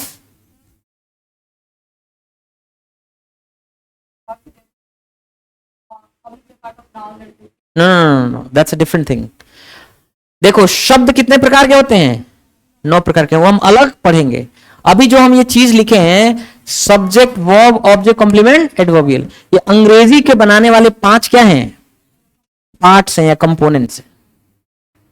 और ये जो 9 लिखे हैं ये शब्दों के प्रकार हैं, क्लासेस हैं। शब्द कितने प्रकार के होते हैं? 9 प्रकार के होते हैं। कौन कौन से? Noun, pronoun, adjective, determiner, verb, adverb, preposition, conjunction, interjection. और ये 5 चीज जो लिखे हैं क्या है? अंग्रेजी को बनाने वाले 5 पार्ट्स, पुर्जे, कंपोनेंट्स। इन्हीं से अंग्रेजी मिलके क्या है? बना हुआ। बात समझ में क्या आ रहा है? अभी तो अंडा हो तुम, अभी पैदा ही हुए हो, अभी मजा आएगा अभी तुम जैसे जैसे कोर्स बीतेगा, है ना। English is very simple, very easy. एक बात हमेशा याद रखो, जो अंग्रेजी का कोर्स है हम लोगों का, कितना समय मैंने मांगा? रोज 7 घंटा। नहीं, पढ़ाई तो 8 घंटे करनी है, 9 घंटे। लेकिन मैंने क्या कहा कि 45 मिनट रीजनिंग चलेगा, 15-20 मिनट घर पे रीजनिंग देना है। कितना हुआ? 1 घंटे। बाकी के 7 घंटे आपको किसको देने हैं? इंग्लिश को। क्योंकि अंग्रेजी जो सीखना है ना, वो आप जानते हो क्यों नहीं सीख पाए? पहली बात तो अब धीरे धीरे आपको बड़े होने पे पता चलेगा कि भाषा को ना कोई सिखा सकता है ना आप सीख सकते हैं क्लास में। दुनिया की कोई भाषा कोई किसी को नहीं सिखा सकता है। भाषा आप स्वयं से ही सीखते हैं। भाषा सीखने का सिर्फ एक तरीका है, उस भाषा के साथ आपका जुड़ाव, एंगेजमेंट, एक्सपोजर। 1.5 महीना बंगाल रह जाओगे, बंगाली आ जाएगी। 1.5 महीने पंजाब रह जाओ, पंजाबी आ जाएगी। 1.5 महीने इंग्लैंड रह जाओ, इंग्लिश आ जाएगी। जब तक आप भाषा के संपर्क में नहीं रहेंगे, एंगेजमेंट नहीं होगा लंबे समय तक। बंगाल में बंगाली क्यों आ जा रहा है? क्योंकि आप 24 घंटा कहां हैं? बंगाली बंगाली बंगाली बंगाली चल रहा है। पंजाब में पंजाबी आ जा रहा है 1-1.5 महीने में। कैसे? 24 घंटे पंजाबी पंजाबी पंजाबी हो रहा है कि नहीं हो रहा है? 3 साल 2.5 साल का बच्चा अंग्रेजी कैसे बोल रहा है? 2 साल का बच्चा अंग्रेजी फर्राटेदार कैसे बोल रहा है? इसी इलाहाबाद में हजारों की संख्या में बच्चे हैं। मेरा बच्चा भी 2 साल का होने वाला है 30 अप्रैल को। मैं गया था उसका एडमिशन कराने एक प्ले स्कूल में, वहां सारे बच्चे इंग्लिश में बोल रहे हैं। मेरा बच्चा भी इंग्लिश बोल रहा है। 2 साल का बच्चा अंग्रेजी कैसे बोल रहा है? उसको कौन मास्टर साहब ने पढ़ा दिया? अंग्रेजी कैसे सीख रहा है वो? माहौल से। जिस भाषा के माहौल में रहेंगे, जिससे एक्सपोजर रहेगा, वो भाषा स्वयं आ जाएगी। हिंदी कैसे आया आपको? माहौल से। तो अंग्रेजी क्यों नहीं आया? अंग्रेजी के माहौल में आप नहीं है। चारों तरफ क्या चल रहा है? हिंदी हिंदी। तो अंग्रेजी कैसे आएगा? अंग्रेजी आप तभी सीख पाएंगे, याद रखना, जब आप अंग्रेजी के क्या हो? माहौल में हो।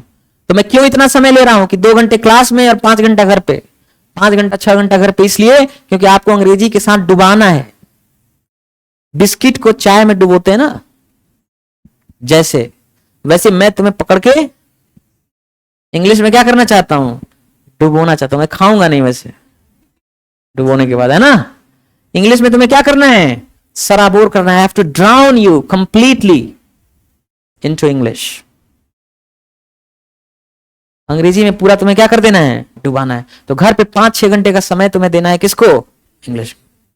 हम जो ये कर रहे हैं क्लास में, ये तुम्हारे अंग्रेजी सीखने की प्रक्रिया को बहुत तेजी से फैसिलिटेट करेगा। पर अगर तुम ये चाहोगे कि मैं सिर्फ 2 घंटा यहां पढ़ा दूं तुमको इंग्लिश आ जाए, नहीं आएगा। प्लीज, अगर आपको लगता है कि सिर्फ 2 घंटे के लिए आप आए हैं तो प्लीज चले जाइएगा, नहीं सिखा पाएंगे। जो मैं काम यहां कर रहा हूं, इससे ज्यादा इंपॉर्टेंट काम क्या है? अंग्रेजी के साथ समय बिताना घर पे। मैं बताऊंगा कैसे समय बिताना है। रीडिंग करनी है और लिसनिंग करना है, पढ़ना है और सुनना है। इंग्लिश के साथ जुड़ने का यही शुरुआत में क्या होता है? तरीका होता है। आप समझ में क्या आ रहा है? क्या पढ़ना है, क्या सुनना है, बताएंगे। अभी देखो, तुमको अभी एक टेलीग्राम चैनल पे पढ़ा है ना, क्या नाम है उसका? Reading comprehension. जरा उसको निकाल के देखो, निकालो चैनल को टेलीग्राम पे।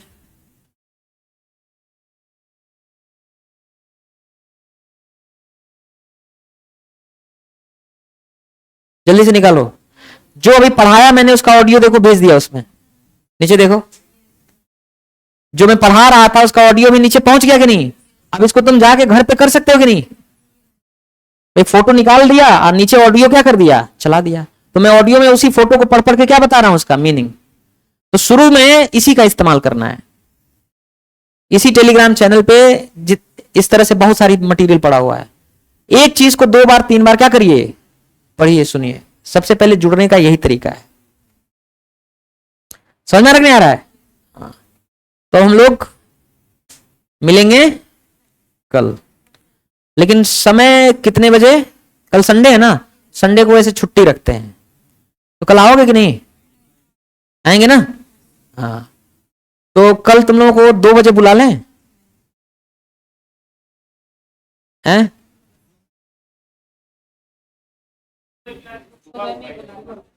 सुबह बुला लें?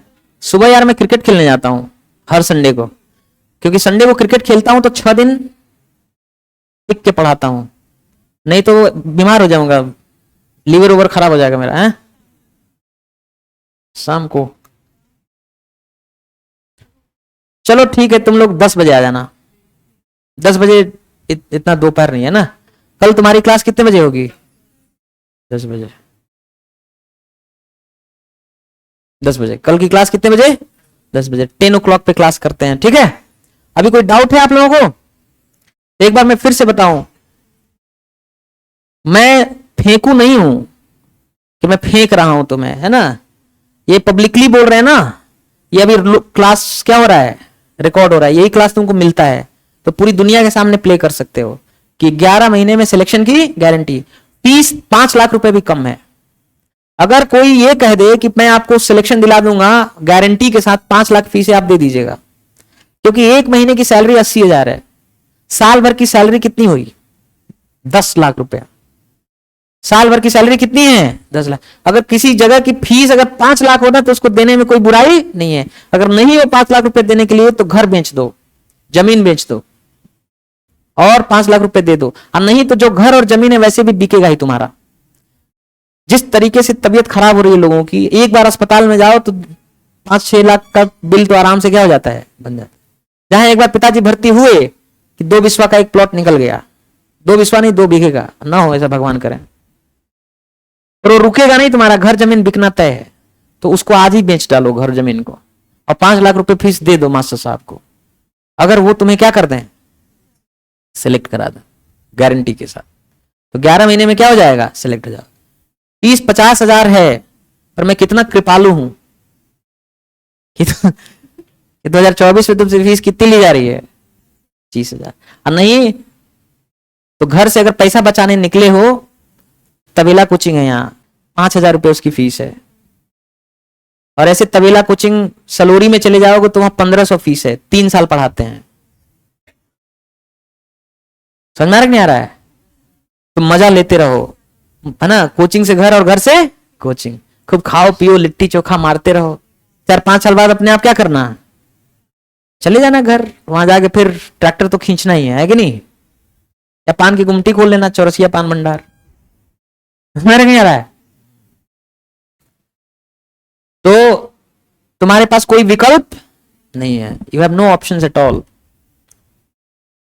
8-9 घंटे पढ़ना है, बहुत आसान है, सब चीजें आसान है। ये जो मैं चीज पढ़ाया क्या खत्म हो गया? फिर मैं यही पढ़ाऊंगा कल, फिर मैं यहां से शुरू करूंगा, फिर सब चीज समझ में आएगा ना। मैंने क्या कहा कि अगले 10 दिन तक तुम्हें कॉपी पेन की जरूरत नहीं है, ये तुम्हारे दिमाग में मैं फिट कर दूंगा कंप्यूटर की तरह, पेन ड्राइव लगा के। समझ में नहीं आ रहा है? कोई सवाल है, कोई संदेह है? संदेह हो तो अपने पिताजी को बुलाओ, कचहरी से 10 रुपए का स्टाम्प पेपर ले आते हैं, उस पर लिख देते हैं कि 11 महीने में अगर सिलेक्शन नहीं हुआ तो 10 लाख रुपए मैं वापस दूंगा, और अगर हो गया तो आप 5 ही लाख दीजिएगा। संदेह मिटाने का इससे बढ़िया कोई तरीका है? See tomorrow. और सुनो, सीटें 120 बच्चा को अलाउ करेंगे, 120 बच्चा। तुम्हें दिख नहीं रहा है ना? तुम्हें मालूम है आज सैटरडे है ना, दूसरे स्टेट से बच्चे आ रहे हैं, मंडे ट्यूसडे वेंसडे को सबका एडमिशन हो गया ऑनलाइन। आज जितनी सीटें बची होंगी एडमिशन हो जाएगा, उसके बाद इस बैच में तुम पढ़ नहीं पाओगे, टाटा बाय बाय कर देंगे तुम्हें। अगर पढ़ना हो तो एडमिशन करा लेना, जाओ।